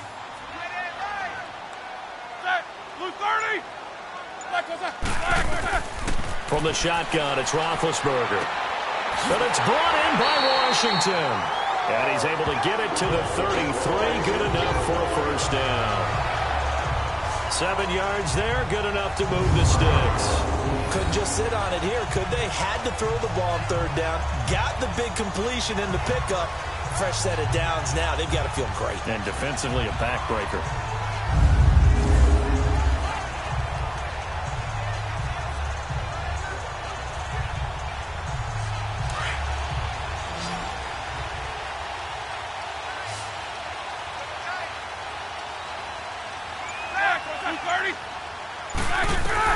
On 1st and 10, it's Roethlisberger. Over the middle, hauled in by Smith-Schuster. The completion good for 3, and it's 2nd down. Fired that one in there, able to make connection on a nice in route. With those faster passes, when they're going that fast, any hesitation as a quarterback that the deflection, if you miss, might be bigger and lead to an interception? Yeah, and the deflection works both ways. Maybe a defender gets a hand in the way and it pops in the air. And sometimes you throw it so hard your receiver can't handle it, and he pops it up in the air for the defenders to grab as well. But a moot point there as they were able to connect. That 1st down completion only netted him 3. 2nd and 7.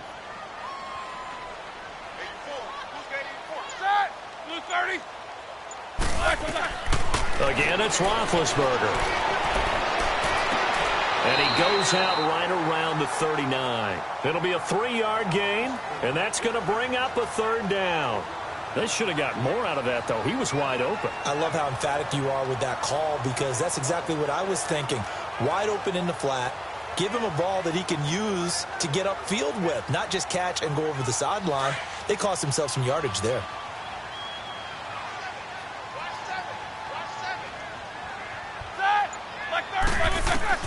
Ben to throw again. He gets it to Brown, complete. And he gets this one to midfield before he's brought down. Roethlisberger hooking up with Brown to get the Steelers at first. He's been the go-to guy. They needed a big play there on third down. Went his way. It worked out. Doesn't matter whether they've scouted it or that they think he's going to get the ball. He has a knack for finding his way open and completing the connection.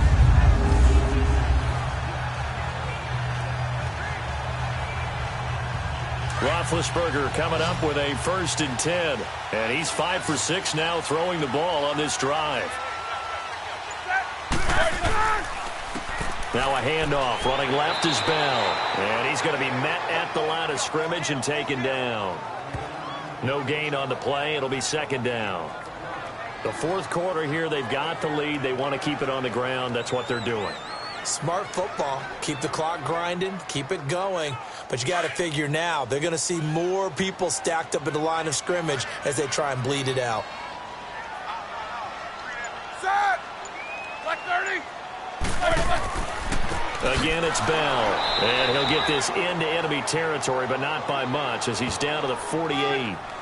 Just a couple there on the 2nd down run. Now they're staring at a 3rd and 8 situation. Well, they've certainly had success throwing the ball on this drive and not as much running it as we just saw once again on that last play. Stopped after a very short gain. But I wouldn't abandon the run totally because otherwise, pass rushers just tee off on your quarterback. Makes it very, very difficult for him in that situation. From the gun on 3rd down, it's Roethlisberger. Oh, no, he lost the football. And it's picked up by the Ravens. And nothing but green grass here, middle of the field. And he will score. Touchdown, Baltimore. So a big turn of events there. This defense makes the play. They return it for the score, and now they have the lead. So much for ball security for the offense. Playing with a lead in the 2nd half. They give the ball up, and all of a sudden they're behind. Big-time fumble.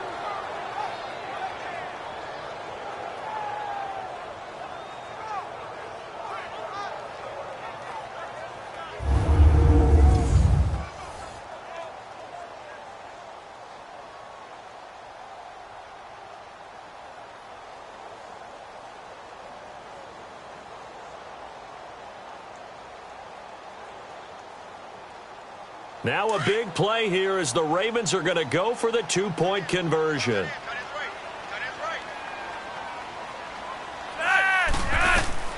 So the fumble recovery, now Flacco to throw. And this one's caught. And their 4th quarter lead grows by a couple more. So that effort gives them a 3-point cushion and guarantees that a field goal going forward won't beat them. Yeah, that's really good strategy because that's all you care about. Not getting beat at this stage. At least give your team a fighting chance.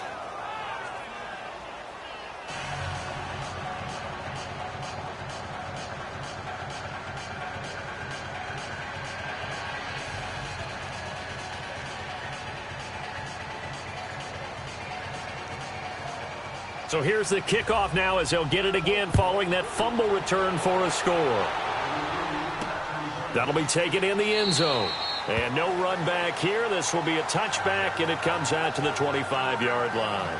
Back onto the field now comes the wideout Antonio Brown. And I know that they've double-teamed him a couple times, but not a ton. Whatever they're doing isn't working. He's up over 100 yards. We'll see how they adjust. And when they do that, they weaken their defense in other places as well. And how many times have we done games where we've seen a guy have a big game like this? But it's usually not by himself, is it? Right. Usually it opens it up for other people to have big games as well. Big Ben and the Steelers with a 1st and 10 at their 25-yard line.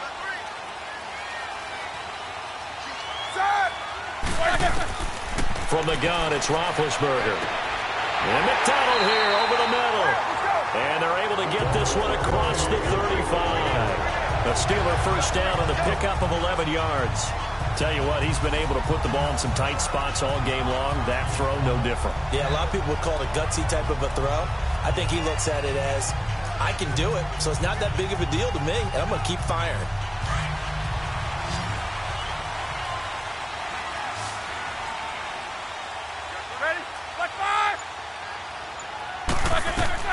They'll throw on first down with Roethlisberger.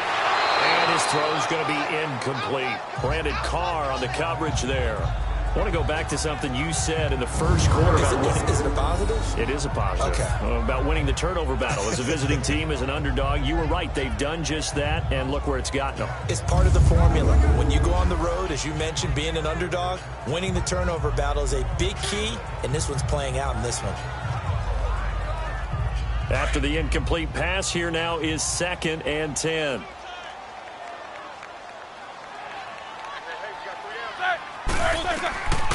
Now it's Roethlisberger. Sideline throw, it's complete. And a nice job there of keeping the toes in bounds. 6 yards is the pickup, and that'll lead to a 3rd down. He's been a busy man here in this one, and they're showing off some nice footwork to stay in bounds. And with those types of catches and the volume that we've seen in this game, wouldn't you keep him busy as well? I would. Of course. You got to keep throwing it to him. He keeps making plays. They face a 3rd and 4 after that last completion gets them 6. Blue 30. Black inside. Black inside. A fake to Bell. Now it's Roethlisberger. And this is going to be incomplete. I'm not sure we could spot any tendency here on this 3rd down. They could have run it or passed it. Either one was available. They chose to try and get it through the air, but they were unsuccessful. Here's Jordan Berry now as he's on to punt for Pittsburgh. His first punt, 45 yards. This looks good as well. And a great job here. This is going to turn out to be a beauty. This is marked down at about the 3-yard line.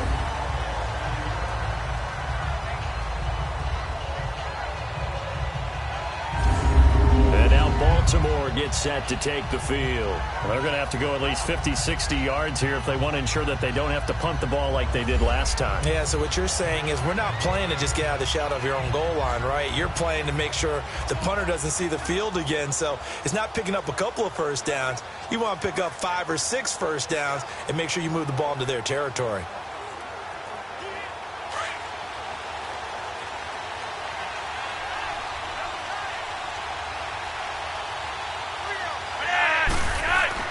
Here's a first down run with Collins.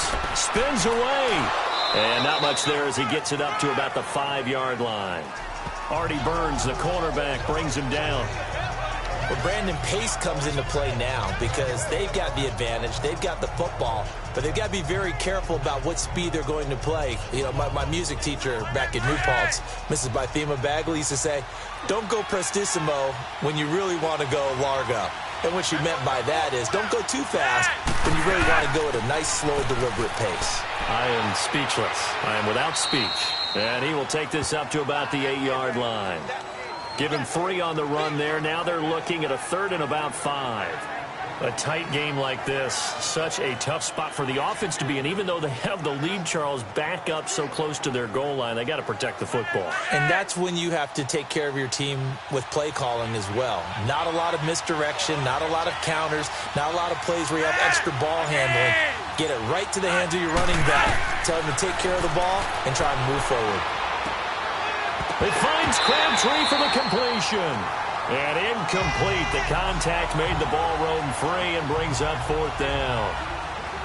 You hear the calls for a penalty, but I just don't think so. I think in this situation, the defender was making sure his guy couldn't hold on to the football. So I don't see anything to warrant the flag. No, I'm with you. There was contact, but I'm happy they kept that flag in the back pocket. He's averaging just under 50 yards a punt as he gets this away. Now Brown. A nice job on the return there, 16 yards. And the Steeler offense, they're set up nicely as they take over. And the Steelers set to take the field. They were forced to punt last time, and I doubt sincerely that they'll have to punt here because they're gifted with terrific field position. I don't even want to think about the idea that they would end up punting starting with this type of field position. Neither do they. Great starting spot, great opportunity to run your full playbook. They want to take a shot here, they can go ahead and do it.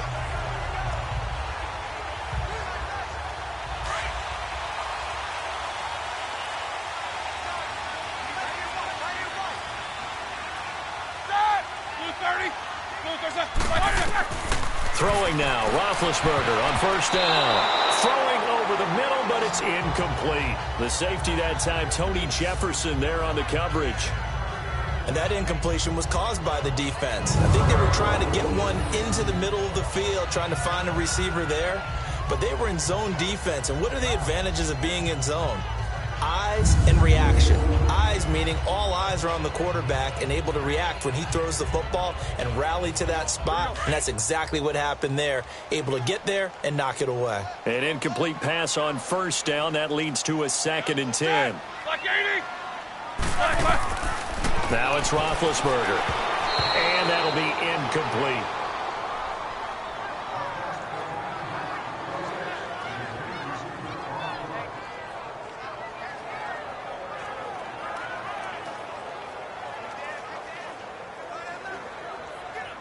Big play coming up. Here's 3rd and 10. I would expect to see some pressure here.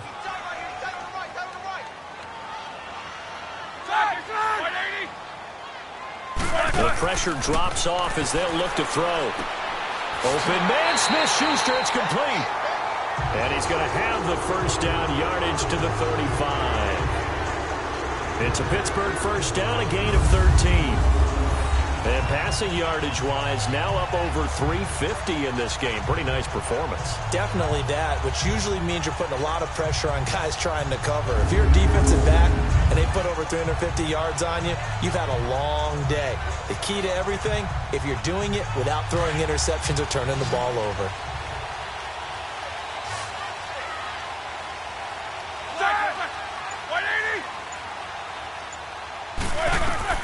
Now Roethlisberger on first down. And the Raven pressure too much. Down he goes. Terrell Suggs in there to make the sack. He buries him for a loss of 10. My man, it's been a rough night for that offensive line, and it's only getting rougher. 5 sacks now that they've given up in this contest so far. It feels like the witching hour out here, doesn't it? Okay, stupid question. What's the witching hour? Yeah, the witching hour. That's when everything goes haywire late at night.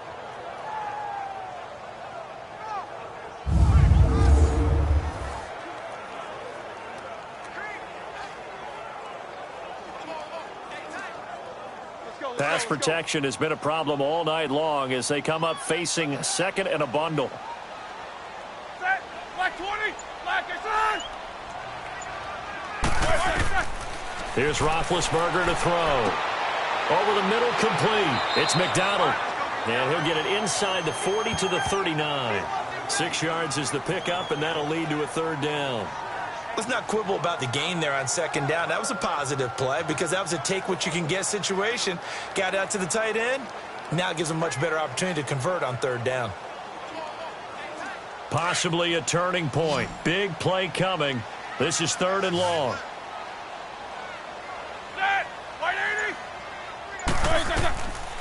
To throw here, Roethlisberger.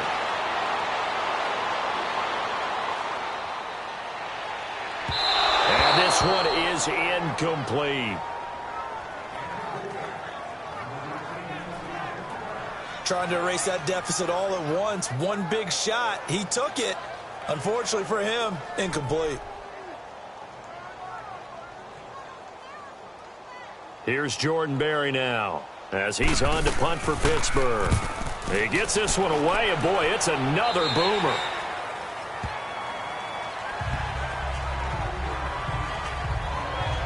The Ravens offense now, they get set to head back on the field. A little less than 4 minutes remaining, and the margin for error is small with this slim lead.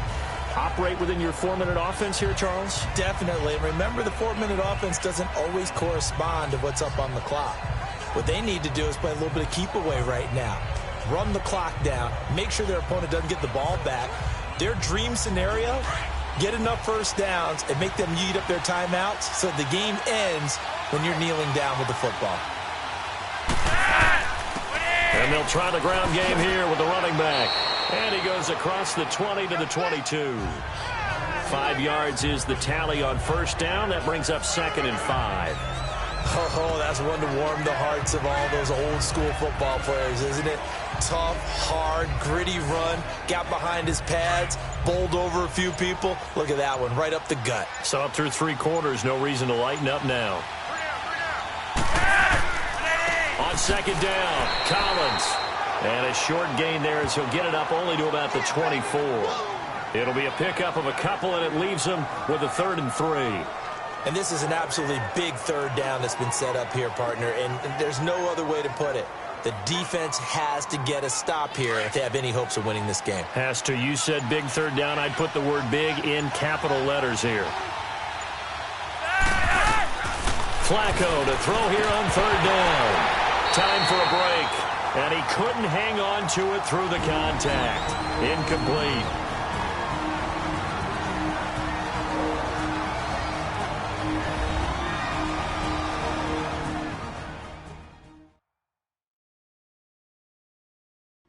So it's Raven football here as we welcome you back. And let's see what they've come up with offensively after having time to talk it over. Here's Sam Cook now as he's on to punt for Baltimore.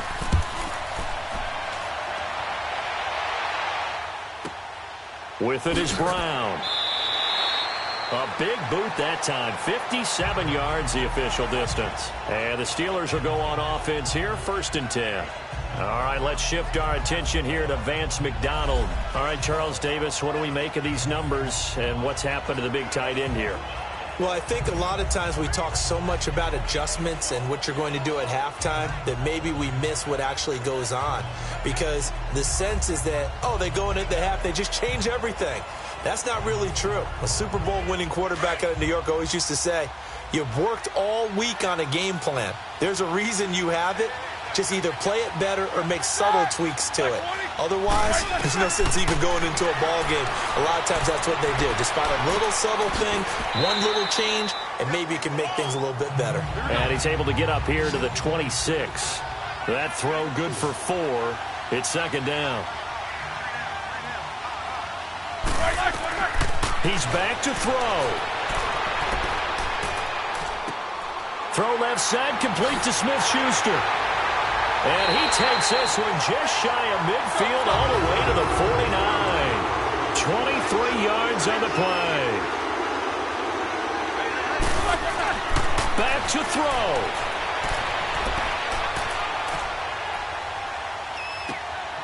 Throw left side, taken in by Washington. And he's able to get this one down to the 40-yard line. 11 more on that one and another 1st down. He'll look to throw. Buying time to his left. And he works it to the 30-yard line here, right at the 30. He'll get 10 there all on his own, but it'll be 2nd down. Now the Steelers hustling up to the line of scrimmage. They'll look to throw. And incomplete there. A nice hit. Jars the ball free and brings up 3rd down. Couple extra defensive backs out there in the dime, and because of that, really not many places to throw the football, if any. And typically, what would you want to do against that dime? Run the football. You want to run the ball, but you can't do it in this situation. Not nearly enough time on the clock. You having to really navigate against a tough defense presented against you. Back to throw. He's got a man. It's his fullback. Now whistles come in. We're going to get a timeout here by the offense as they stop him with 28 seconds to go in this football game.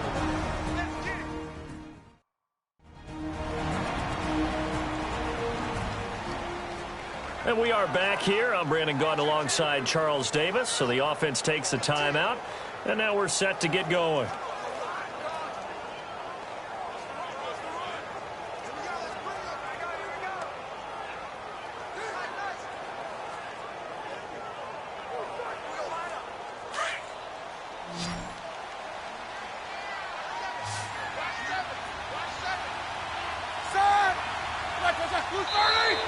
Now whistles here before the snap, and it looks like one of the Steelers may have moved. False start, offense. So that'll back him up 5.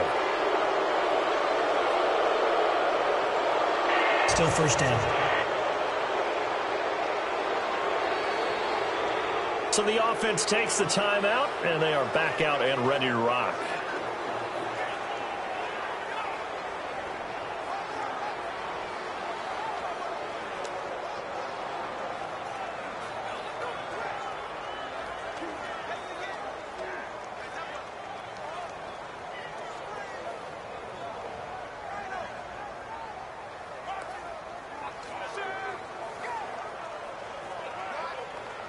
The full start backs him up 5, 1st and 15.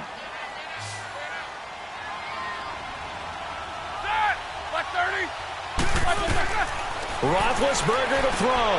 A screen to Bell.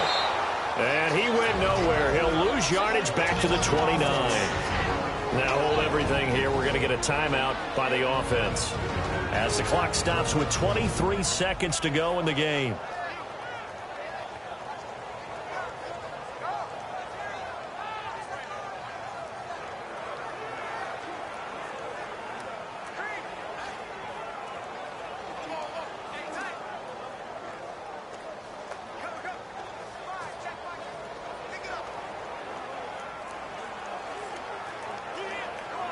Here we go.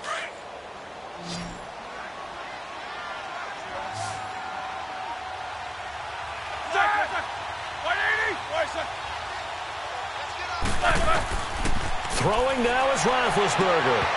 And the hit jarred it loose. It's incomplete.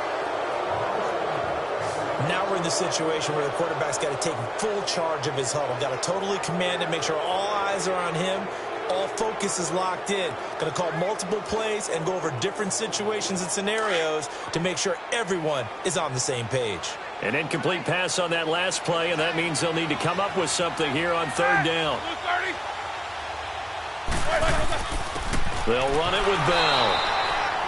Call it no gain there, and it leads to a 4th down. And now before they run this 4th down play, we're going to get a timeout, as he'll stop it with 11 seconds remaining in the ball game.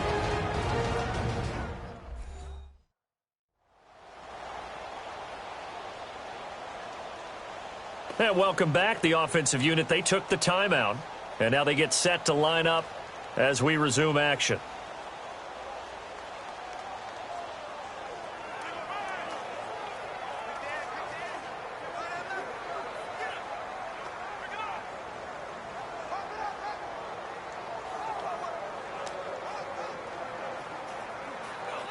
So here we go. On now is the kicker, Chris Boswell.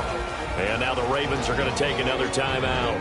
That'll leave them with just one remaining in this 4th quarter of play. So a defensive timeout, chance to regather, regroup, and get set as we resume action.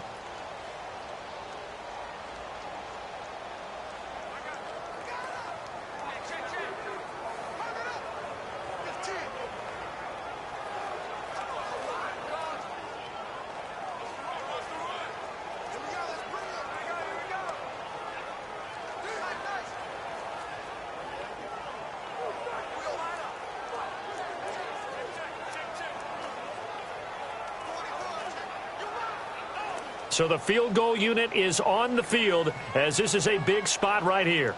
This to potentially send us to overtime.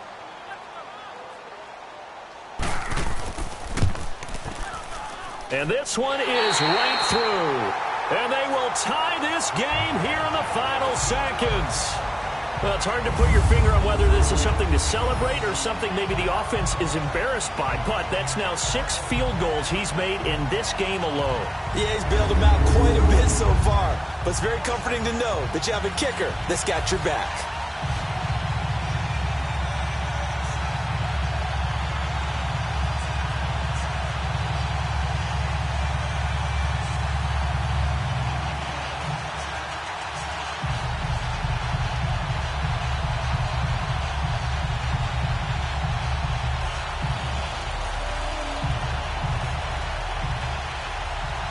So here comes the kickoff now, all even here in this 4th quarter. Moore now on the return. And he'll take this across the 25, couple extra yards, up to the 27-yard line.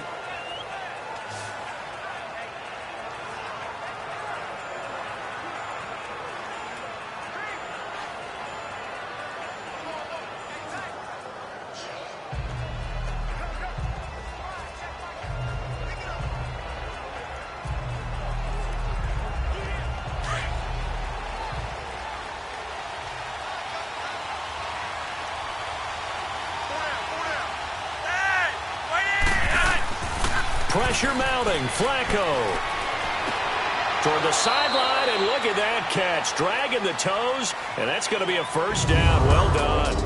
4 quarters not enough. We're all even, and to overtime we go. How much fun is this for everyone who's watching the game? How much fun is it for us to see this one get an extra period to get settled?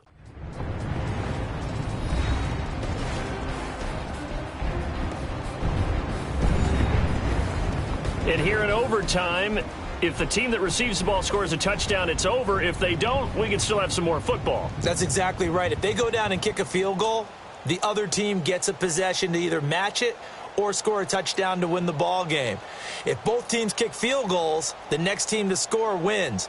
But if the receiving team throws a pick six or fumbles the ball and it gets picked up by the defense and they score, the game is over at that point.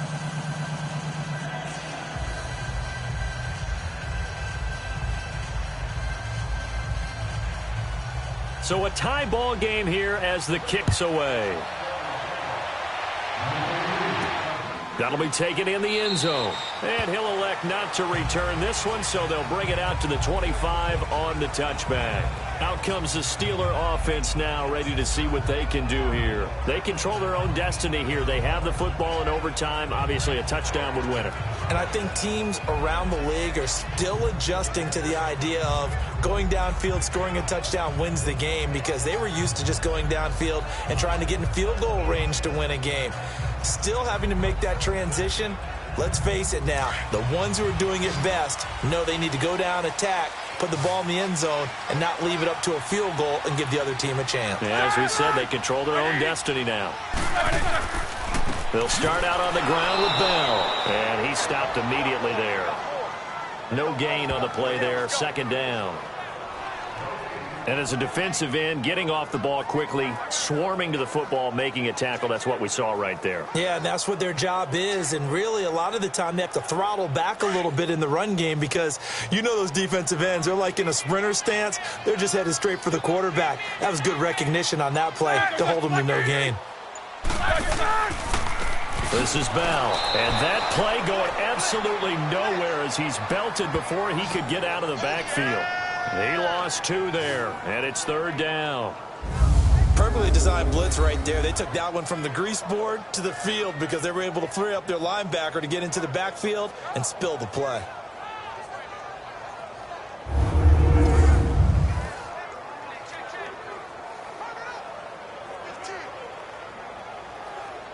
And defensively, a dime look here. 6 DBs on 3rd and 12. No surprise at all.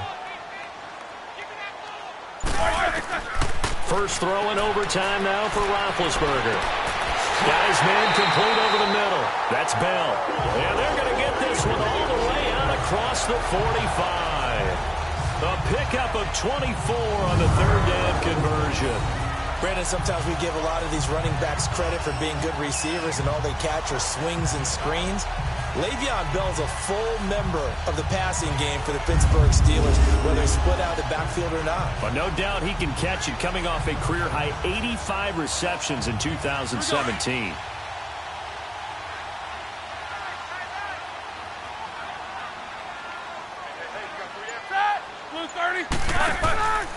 Here's Bell. And he'll lose yardage on the play back at the 45-yard line. It's a loss of a yard there, and now second down. Anytime you call an inside running play, you just know there should be a lot of congestion there. You're counting on your offensive line to take control of the line of scrimmage. That didn't happen in this case, and that play got bottled up.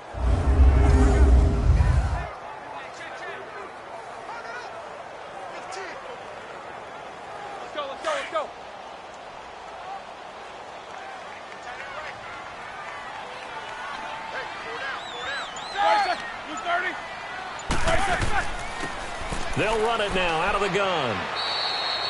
Maybe a gain of a yard that time, but yeah, from the spot, actually no gain. So 3rd and long.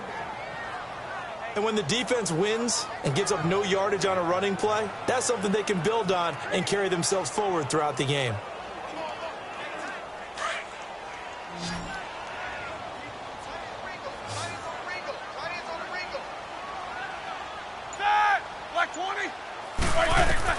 On 3rd down, Roethlisberger. Toward the sideline. Did he keep the feet in? Yes, he got them both down, says the side judge. And that's good enough for a first down. It's a gain of 20 and picking up the first. So he hooked up with a veteran there, and in overtime, that's not a bad idea. Go with the age and the experience. Yeah, because sometimes the young guys, they give you the fresh legs and give you all that bounce. But in this type of a situation, sometimes those legs slow down a little bit as the enormity of the moment overwhelms them. The veteran guys, they tend to come through. So in Raven territory now, here's a 1st and 10 at the 35-yard line. Out of the gun, it's Roethlisberger. And his throw's going to be incomplete. I know our vantage point might be a little bit better way up here, but that looked like an ill-advised throw to me. I didn't see anything open, and this play just didn't look right from the beginning. It did not. I thought he might get outside and just chuck it away. Dangerous pass, incomplete. So after the incompletion on first, now 2nd and 10. From the shotgun, it's Roethlisberger. Being chased out left. The improv act there, good for 9, and now they'll be looking at a 3rd and short, 3rd and 1. They brought the blitz that time, and I thought they were going to get to him, but instead, he flipped it on its ear and ended up picking up positive yardage. I thought he was dead to rights, but you are exactly correct, sir, able to turn that into a positive gain.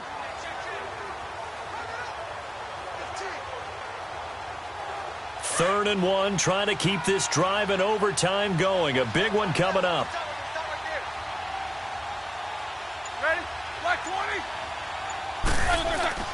Off the play fake. Here's Roethlisberger. And James has it. And down he goes, taking it inside the 10, just shy of the 5 at the 6. They're able to convert on 3rd down, and that sets up a 1st and goal. Defensively now, the ultimate challenge. Of course, the ball gets in the end zone. This thing's over. And I remember my coaches always talked about in goal line situations, and now you're in overtime where they have to keep them to 3 points. Otherwise, this thing is done. Win your individual battle within the framework of the team defense. Beat that guy across from you and make a play. I expect them to attack on defense and not sit back. So another 3rd down conversion, and now they've got a 1st and goal. Now Bell, and they'll be driven back here, losing yardage to the 10-yard line. It's a loss of 4 there, bringing up 2nd down. Now that was a terrific play. We're down here near the goal line, and only one word comes to mind for me, and that's overwhelm, because they absolutely overwhelmed the offensive line. He came free and made the hit in the backfield.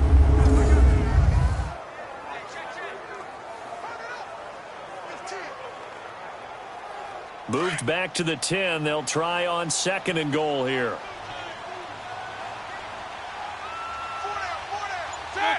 Movement there on the offensive line. A little quick and a 5-yard penalty. False start, offense. And that'll set them back 5.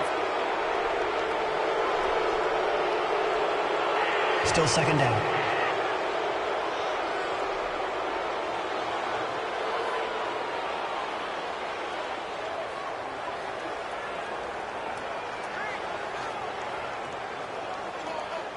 Things made a little more difficult after the false start as they try again on 2nd and goal.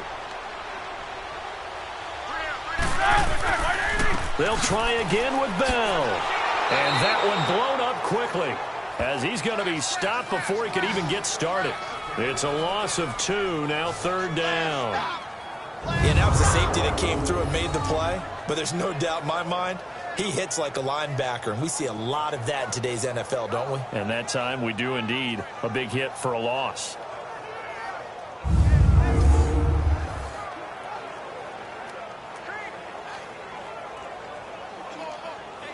Biggest play now in this opening drive of overtime. This is 3rd and goal.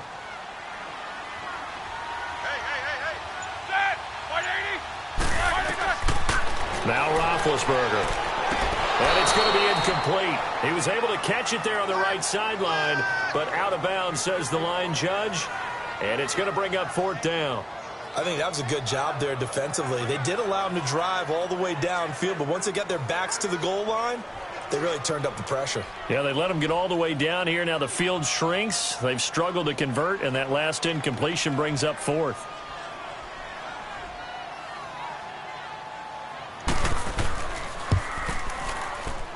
And Boswell's kick is good.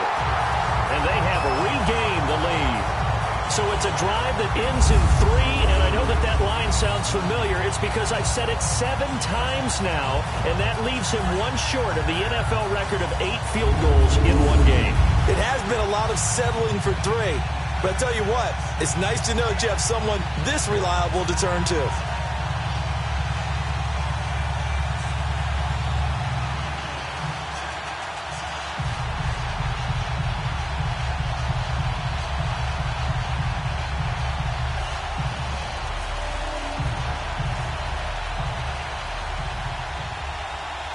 After the successful field goal try, here's Boswell to send it away. Moore now to return. They'll bring it back to just about the 25, call it the 24-yard line. And the Ravens taking the field. The field goal would push it to sudden death. We just saw the field goal on the other end, but I don't think they are thinking field goal. At least not to start this drive. They're not thinking field goal. Not at all, because your point is well taken. Yeah, kick the field goal, you push it to sudden death, but you're also kicking off and giving the other team the ball with a chance to kick a field goal and beat you. Get the touchdown, finish the game off. That has to be the mindset. Now Flacco and the Raven offense come up 1st and 10 at their own 24. First OT toss coming for Joe Flacco. And that is incomplete here. Keeping the aggression going on defense in overtime here, a first down blitz. You know you can get burned on it big time if they pick it up.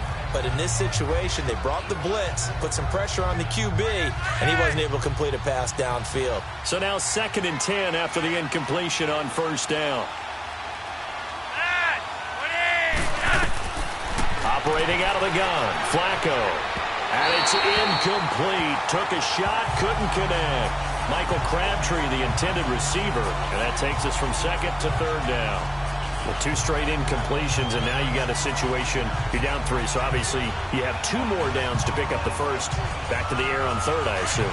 I would assume, but you also have to think to yourself, they got to pick up a first, right? They know they're down 3. They have to match, otherwise this game is over. Maybe they approach it as 2 downs to pick up the first down. If you decide to run a draw or some type of a screen, something to try and pick up yardage and make it a manageable 4th down, that could be the call coming. Good contain, no gain on the screen, and it'll bring up 4th down. I know you've got a baseball background, right? A little bit. Started minor league. Yeah, you did some of that, right? What do they do when they do the signals? An indicator, right? Tells you whether it goes or not, yeah. Yeah, whether the play's on or not. How about the indicators offensive linemen give when they're getting ready to run a screen pass? And if those get red, well, we just saw that there, didn't we? No gain. No gain. Deciphered it and finished the play off. And here's your ball game. Down 3 in overtime, but they're going for this thing on 4th down. Baltimore is going to go here. It's Flacco. And able to find John Brown. And they're going to get this one all the way out across the 45. That, the definition of a do-or-die play, but they keep this overtime session going with a first down.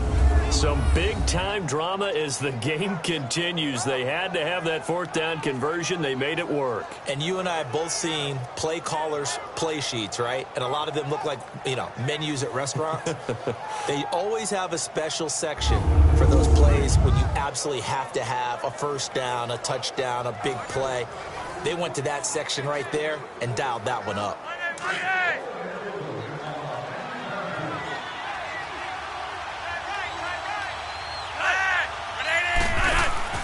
Now a play fake here on first down. Wide open receiver complete. And he'll be taken down, but not before getting this inside the 30. A good pickup there, 26 yards. Offensively, back-to-back really nice plays. This defense, they've got 2 timeouts, maybe should burn one. Yeah, when you get back-to-back explosive plays, to me, anything over 10 yards, I don't care if it's a run or a pass, I count it as an explosive play. That sets your defense back on its heels. A timeout here would be a good idea and try and get themselves settled because we're in OT. This is big time. Operating out of Steeler territory now. Here's 1st and 10 as they've got it to the 28-yard line. Flacco will take to the air again. Brought in left side by Snead. And he gets it inside the 10 to the 9.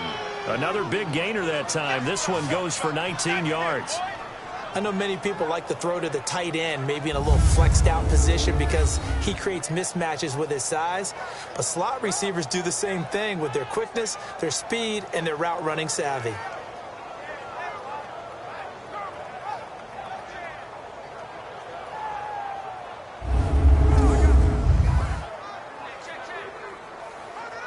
Two big plays in succession. Not sure this D knows what hit him, but now they got to get ready. It's 1st and goal. Once more, it's Flacco. Incomplete. He was looking for Brashad Perriman, and that'll bring up 2nd down. That one didn't quite make it to the target, but that's not always a function of the strength of the arm of the quarterback, is it? Sometimes there's just too much pressure there. In any case, the ball doesn't arrive. Another shot from the 9 on 2nd and goal.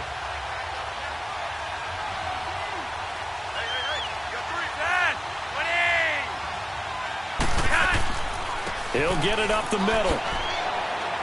And he's going to pull his way down to about the 1-yard line.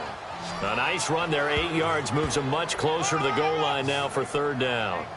And I know you, with every carry, especially in overtime, you're just saying, if you're that ball carrier, hold on to the football. Hold on to it, protect it, but not necessarily settling because you're trying to get to the end zone. You're trying to end the game right here. And I know the defensive guys, poking, clawing, raking, trying to knock the ball free and protect their end zone. Yeah, like you alluded to, especially this part of the field.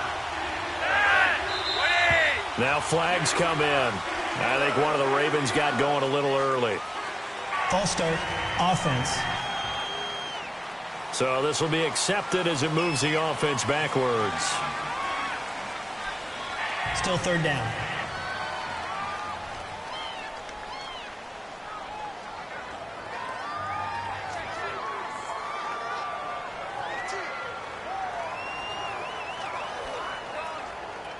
A bad time for a false start penalty as they're backed up now for 3rd and goal.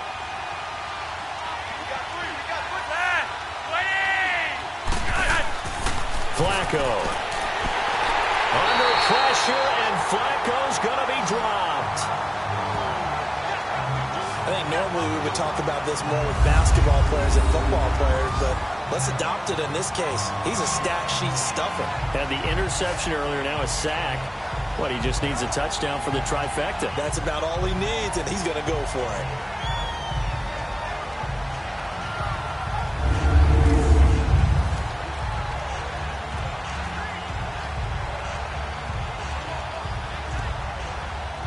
So on 4th down, out trots the kicker in a big spot here. And the Steelers signal for another timeout. They'll be down to just 1 remaining as we step aside here in overtime. And now following that timeout, the defense back out onto the field.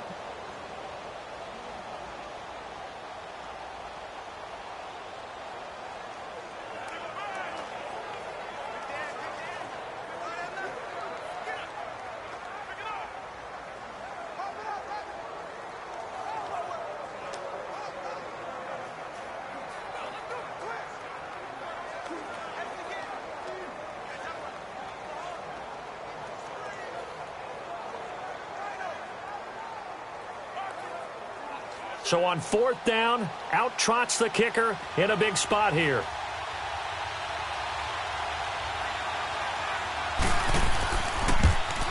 And Tucker's kick right there. It's good.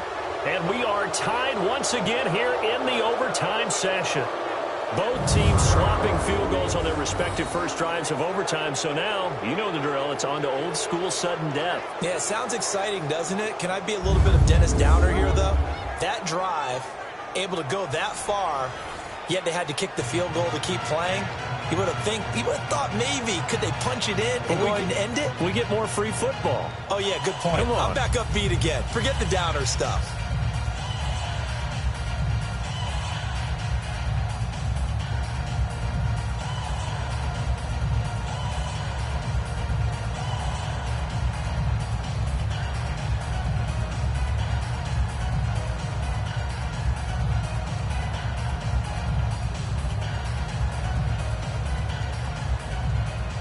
Will 3 points be enough to do it? We'll soon know as we continue here in overtime. That's fielded in the end zone. And a good return as he'll be stopped just shy of the 30-yard line.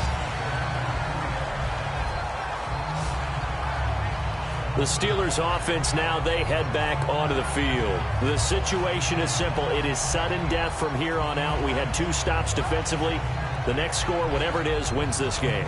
And I can't wait to see how the defense decides to play this, because knowing that the next point you give up lose the game for you, I expect them to be more aggressive, not just play a normal situational defense, but go after them, attack them a little bit, because otherwise the offense is just trying to find their way to get downfield and kick a field goal.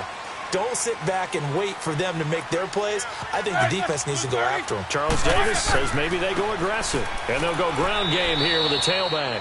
And he'll slip his way up across the 30 to the 32. A gain of 3, second down. And, partner, I've not been a huge fan of a certain cliche, but it does actually apply here. Who actually wants it more now? I mean, both of them have gotten field goals here in overtime. Yeah, they've been out there a long time trading field goals. Now we'll see who wants it more. Yeah, mental conditioning as well as physical conditioning is going to determine who wins this one. Now Roethlisberger to throw. And incomplete there. A nice hit. Jars the ball free and brings up third down. That's very well timed there defensively, because it's not a bad throw, but the collision came at the exact time he was reaching to bring in the football. Really, really well done. Decent offense, just better defense. I think you're right. They head to the line facing a 3rd and 7 following the incompletion on second down. From the gun, it's Roethlisberger. And incomplete. The contact made the ball roam free and brings up 4th down. You can tell they were hoping for a flag there offensively. Several on the sideline motioning. Hey, why not a penalty? Why not a penalty? What did you see? Yeah, I think you've got to let them play, and the officials are instructed. If there's contact coming from both sides, no flag. Let them fight it out. And forces 4th down. Call that a 45-yard punt, just 2 yards there on the return. And the Ravens, they'll take over. And now Baltimore gets set to take the field. And last time they got 3 points, but it was a chip shot field goal. And when you go to the sideline after a chip shot field goal, maybe the offense not too happy. It's a balancing act, isn't it? Because you're exactly right. They're none too pleased that they didn't punch it in for 6 points.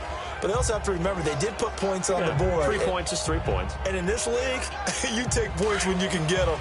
Not easily done. Now Flacco and the Raven offense come up 1st and 10 at their own 21. Passing play. Flacco caught left side to Crabtree. And they'll take him down at the 31-yard line.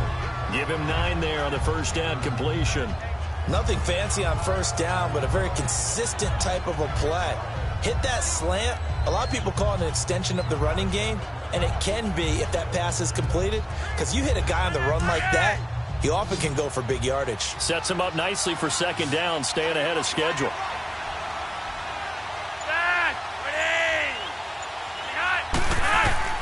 On second down, Flacco to throw. Now he'll dump it underneath to his running back, complete.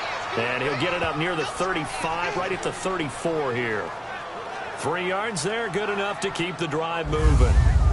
A little dinking and dunking that they're doing. At some point, is it appropriate to maybe take a shot? It is, if you feel good about it. But otherwise, you do what a coach told me a long time ago. Take what they give you, but make them tackle. In other words, get it to one of your guys in space. If he makes someone miss, that could turn into the big play you're looking for.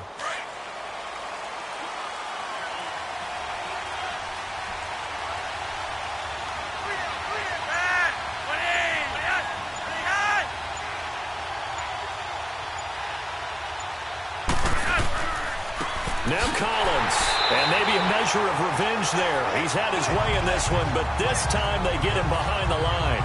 That's going to go as a loss of a yard, and it'll be second down. He's had some big runs in this game. Not there, though. But I don't think they're going to be deterred by that play right there. He's had some nice runs in the game, and how many times have we seen a good running back get stopped, yet turn it into something big on a later carry? I'd stay with him.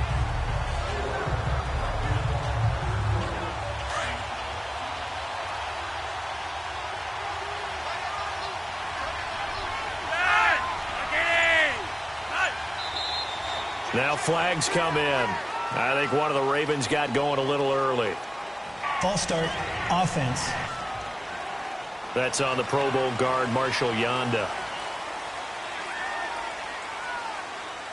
Still second down.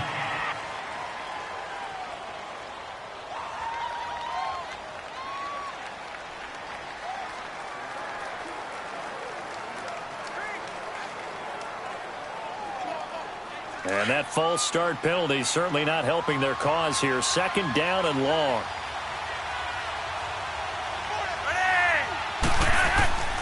Flacco off play action. Looking deep for Crabtree. That's going to be knocked away and incomplete. He was trying to force it in there to Crabtree that time, and it's third down. You got to remember, because now that we're in overtime, mistakes get magnified. So you got to walk that line between being aggressive and being careful, because that was a dangerous throw right there. You obviously could not have an interception in this spot. And nearly was an interception. He's lucky to get that one back. An incomplete pass on that last play, and that means they'll need to come up with something here on third down.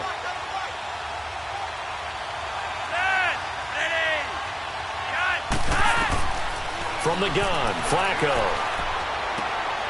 Oh, he's got him in wide open, complete. And they'll get it up just short of the 45 at the 44. 16 yards on that one and a Raven first.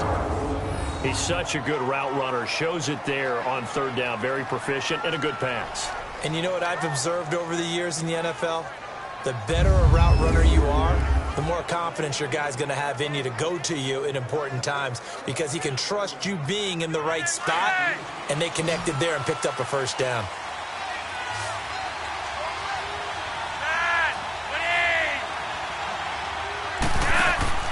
They go play action here on first down. Looking deep downfield. Oh, and it's intercepted. Picked off with great anticipation. And a big turnover there as his guys will get the football back. Well, just a minute ago, you said mistakes get magnified, especially here in overtime, and that turnover there could cost him the ball game. And not many teams commit turnovers in overtime and come back and win. It almost never happens.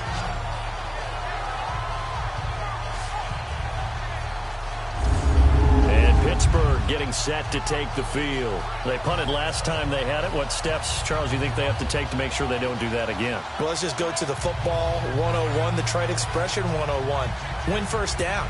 Make 5, 6, 7 yards on first down and make it a 2nd and 3, second and manageable. Keep accumulating first downs that way. Keep moving the football. You don't want to get behind the sticks, because then the defense has the advantage. Big Ben and the Steelers with a 1st and 10 at the 20.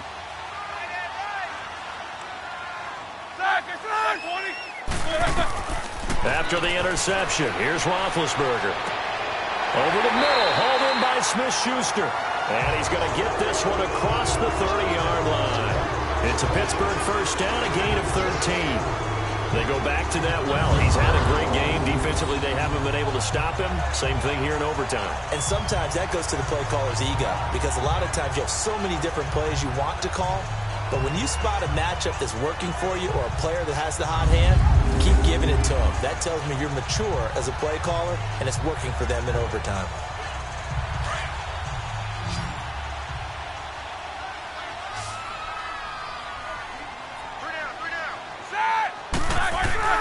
On 1st and 10, it's Roethlisberger. And he's got his favorite target yet again. It's complete.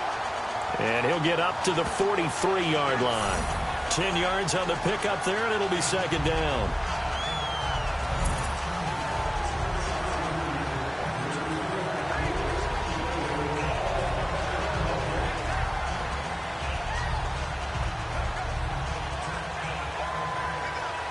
So 2nd and inches after that first down completion went just shy of the marker.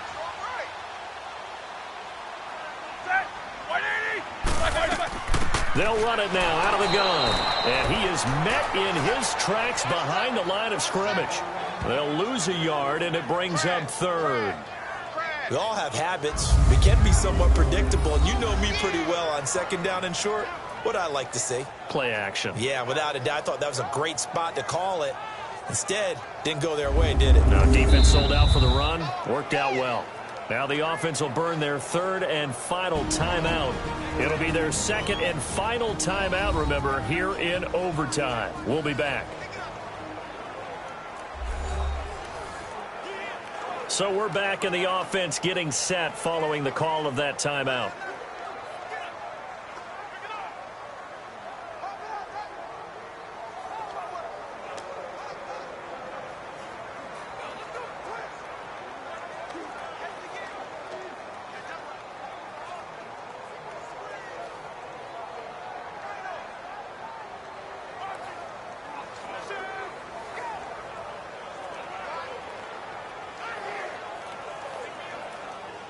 And I see an extra defensive back on the field. Little surprise here on 3rd and 1. Hey, 4 down. Black 20. Roethlisberger will throw. He gets it to Brown, complete. And he's going to get this down to the 35-yard line. And they're able to convert on 3rd with a solid gain of 23. He's padding his already great numbers here in overtime. More importantly, though, moving his guys downfield. And I think that's exactly what's going through his head right now. Moving them downfield, putting them in a position to win the game. The stats, that's for the fantasy guys. I know they're enjoying that show.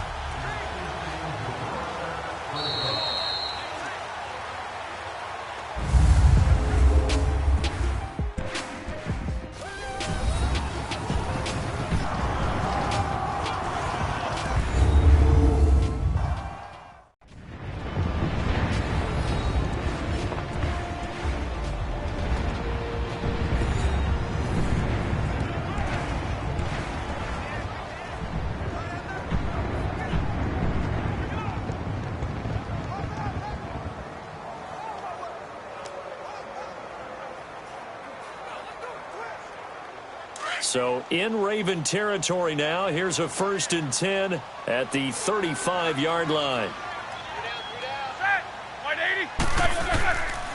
And they'll run it here. And that play went nowhere. Losing yardage. It'll be back at the 36. It's a loss of a yard there, and now 2nd down. And the big fella stuffed that one up in a big way. I think doubling him has to be a priority because you can't move up to the next level if you don't take care of him first.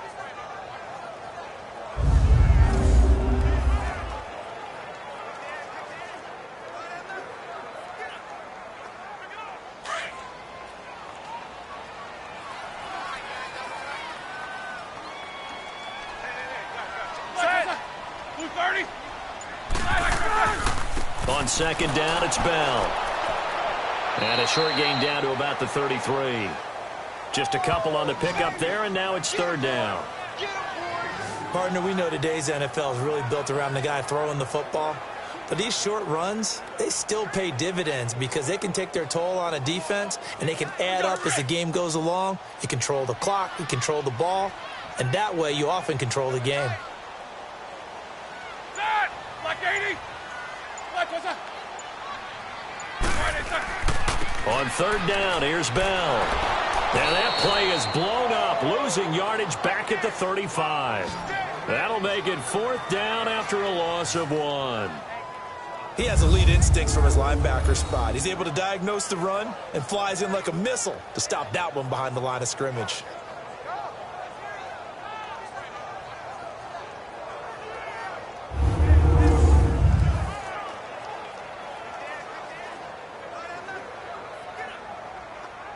So on now for the field goal try, Chris Boswell. And now the Ravens are going to take another timeout. They'll be left with just one remaining here at OT. All right, so the timeout over and all 11 men back out onto the field for the defense.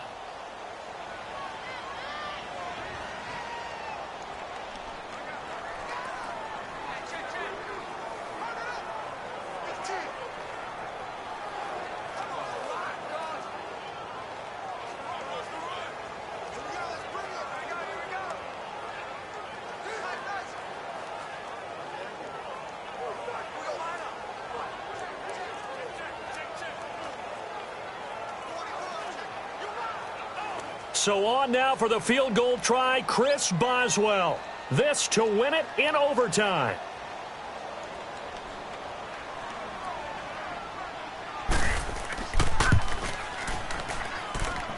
That's on target, but it's no good. He had it on line, but it came up just shy of the crossbar. And we will play on here in overtime. Well, when you get that ball in OT, that's not the chance you envision, and the long field goal attempt here winds up lacking.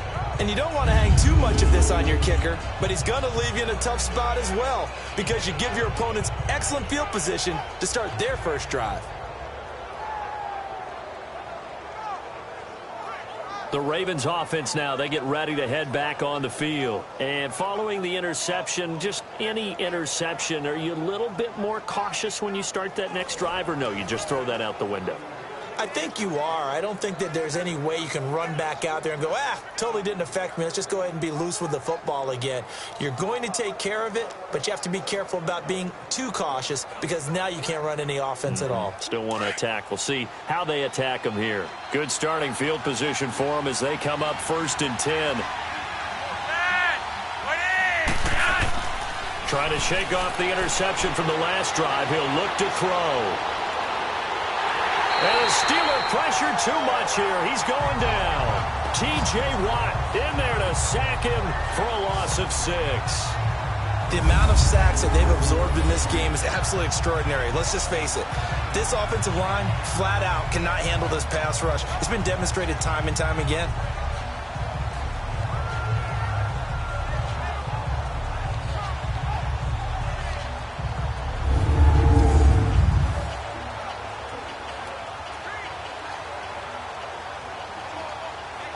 Pass protection has been a problem all night long as they come up facing 2nd and a bundle.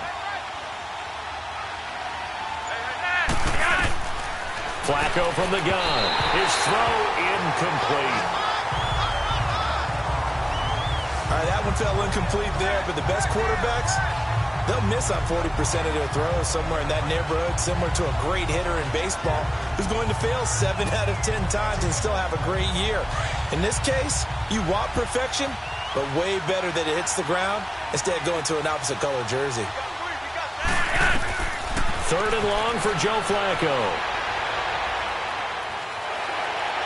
And incomplete. He had nowhere to throw, so he just tossed it away. But that brings up 4th. It's a tried-and-true formula, and I don't think it'll change for as long as we play football. If someone's trying to throw the ball and you can put pressure on them and make it tough, that's only going to help your defense. Yeah, he's since being hurried. He got rid of it before taking the hit, but incomplete. Averaging 50 yards a boot so far as this one's away.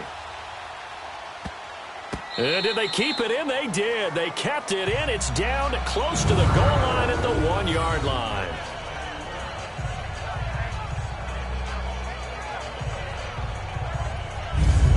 Pittsburgh's offense now heading back out onto the field. Last time out, they had that long 50-plus yard field goal that they missed. And I'm sure on their sideline, they're thinking to themselves, okay, do we still want to try one if we're in that position again? And I would dare say that the answer would be yes. They're going to have a lot of confidence in their kicker. But just to be on the safe side, I'm sure they told their offensive guys, can we get a little bit closer this time? Closer. Yeah, you know, I'd rather get in the end zone first and foremost. But if all else fails, less of a field goal attempt for him.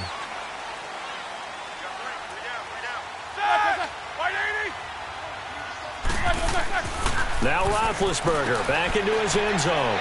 And he finds a man on a crossing route. And he'll take this one up to about the 6-yard line. 5 yards on the catch there, brings up second down. Well, they were unable to make anything really big out of that, but it's not a bad idea to find your tight end and give him an easy completion and keep moving things forward. Almost as bread and butter as a good running back dive play.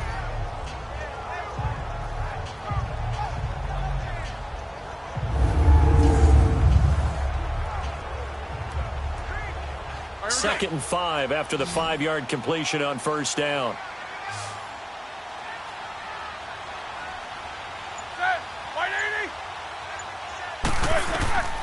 Out of the gun, it's Roethlisberger. Man open left side is Brown. And they'll get him down up past the 15. A Steeler first down on the pickup of 11 yards. Charles, you get into these overtime situations, that's not a bad guy to dial into. Well, when you have to have plays, especially in a spot as you just described, we're in OT, you've got to go to the guys you can trust and you know are going to make the plays. Well, they say it's not the X's and the O's, it's the Jimmies and the Joes.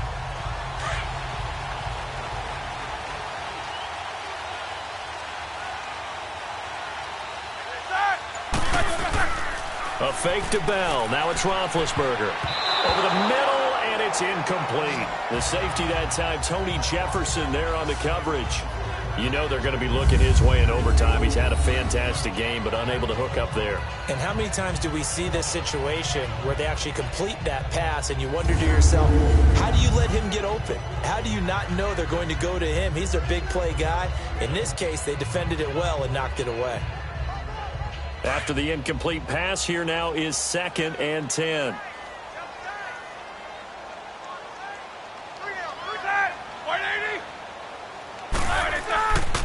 On the counter, here's Bell. And forget about finding a lane. He barely had time to look up before he was planted in the backfield. That'll set him back with a loss of 3 on the play. And it'll be a 3rd and about 13. Well, we just saw a great example of what we talked about with his coach prior to the game. He's definitely one of the better linebackers at reading a play and flowing to make the stop before it turns into something big.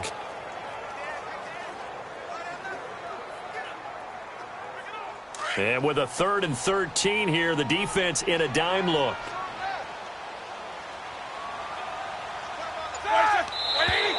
Now whistles here before the snap, and it looks like one of the Steelers may have moved.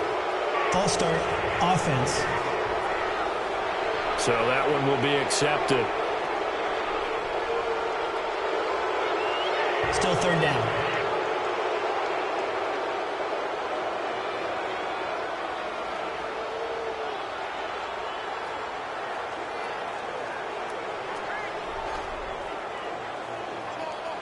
So the false start certainly doesn't help matters as they'll try again now, 3rd and long.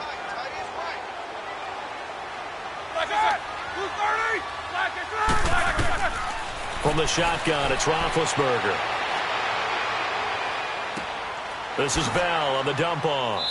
And he'll be brought down, it looks like, right at the 15.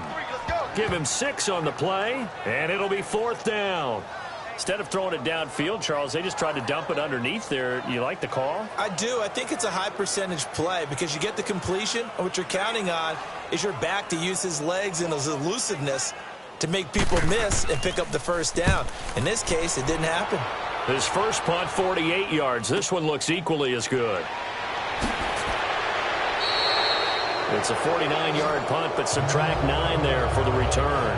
And possession will switch hands, 1st and 10. The Ravens offense now, they get set and head back onto the field. And they'll be looking to avoid what happened last time, which is punting the football. But when you look at how teams play the game, that complementary football comes into play. How do I take care of my defense? How do I take care of my offense? Well, the defense is taking care of them in a lot of ways. Now it's time for the offense to jump things up and help their defense out. Give them a little bit of rest. Yeah, time for them to give them a rest. Took the words right out of my mouth.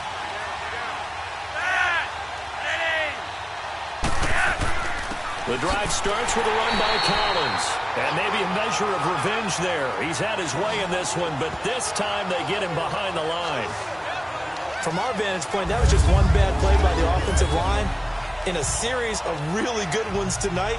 but I know that they're going to be really ticked off. It's a lot like a baseball pitcher losing a no-hitter late in the game.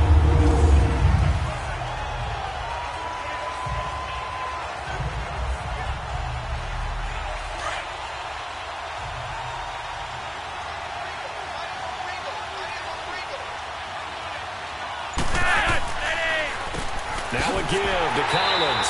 And for one of the first times tonight, he's going to be held up at the line of scrimmage. No gain that time, and it leaves him with 3rd and 11 coming up.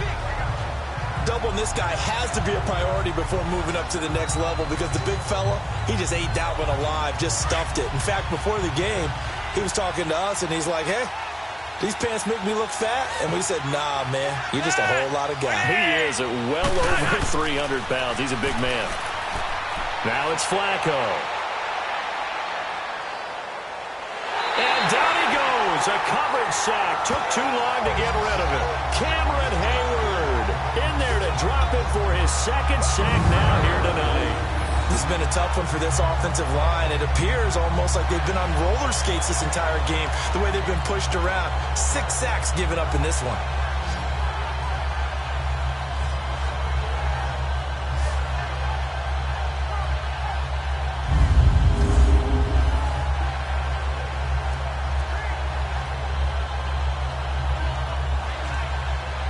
Here's Sam Cook now. And in double overtime, this needs to be a good one.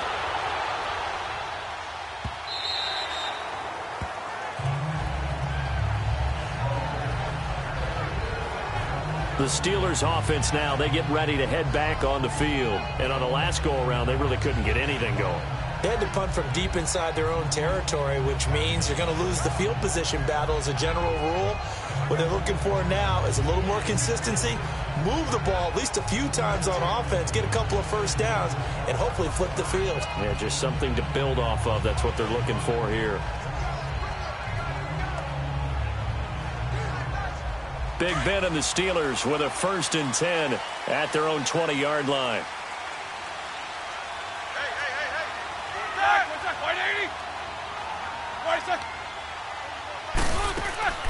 They'll run it now out of the gun.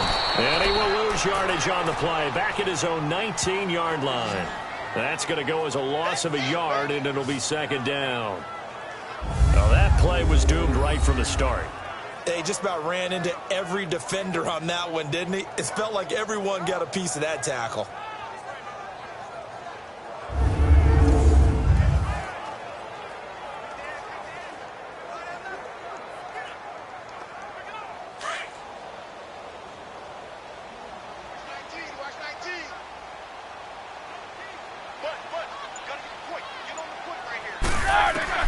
On 2nd down, Roethlisberger goes underneath for Bell.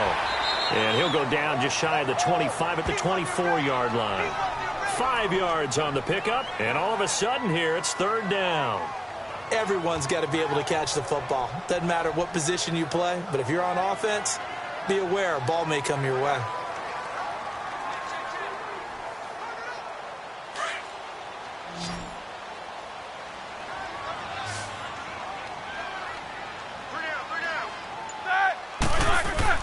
On 3rd down, Roethlisberger. And he finds McDonald. And he gets this one just shy of the 40. They'll mark him down at the 39. And with that catch, he goes over 100 yards receiving on the night. And there was absolutely zero pressure on the quarterback on that play. 3rd down, and he has all the time in the world to eventually find an open receiver for a 1st down pickup.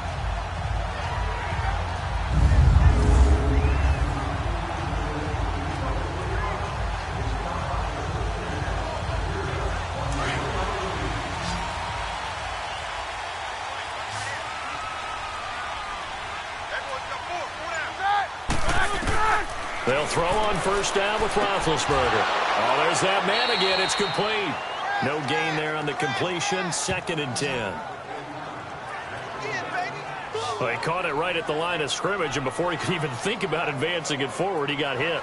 Great tackling, because that's what you're taught. Don't give up yards after the catch, and most offenses make a living off of yards after catch. Those hidden yards that may not go into the score sheet, but they count big for moving the ball and stretching the field. Really nice open field tackle.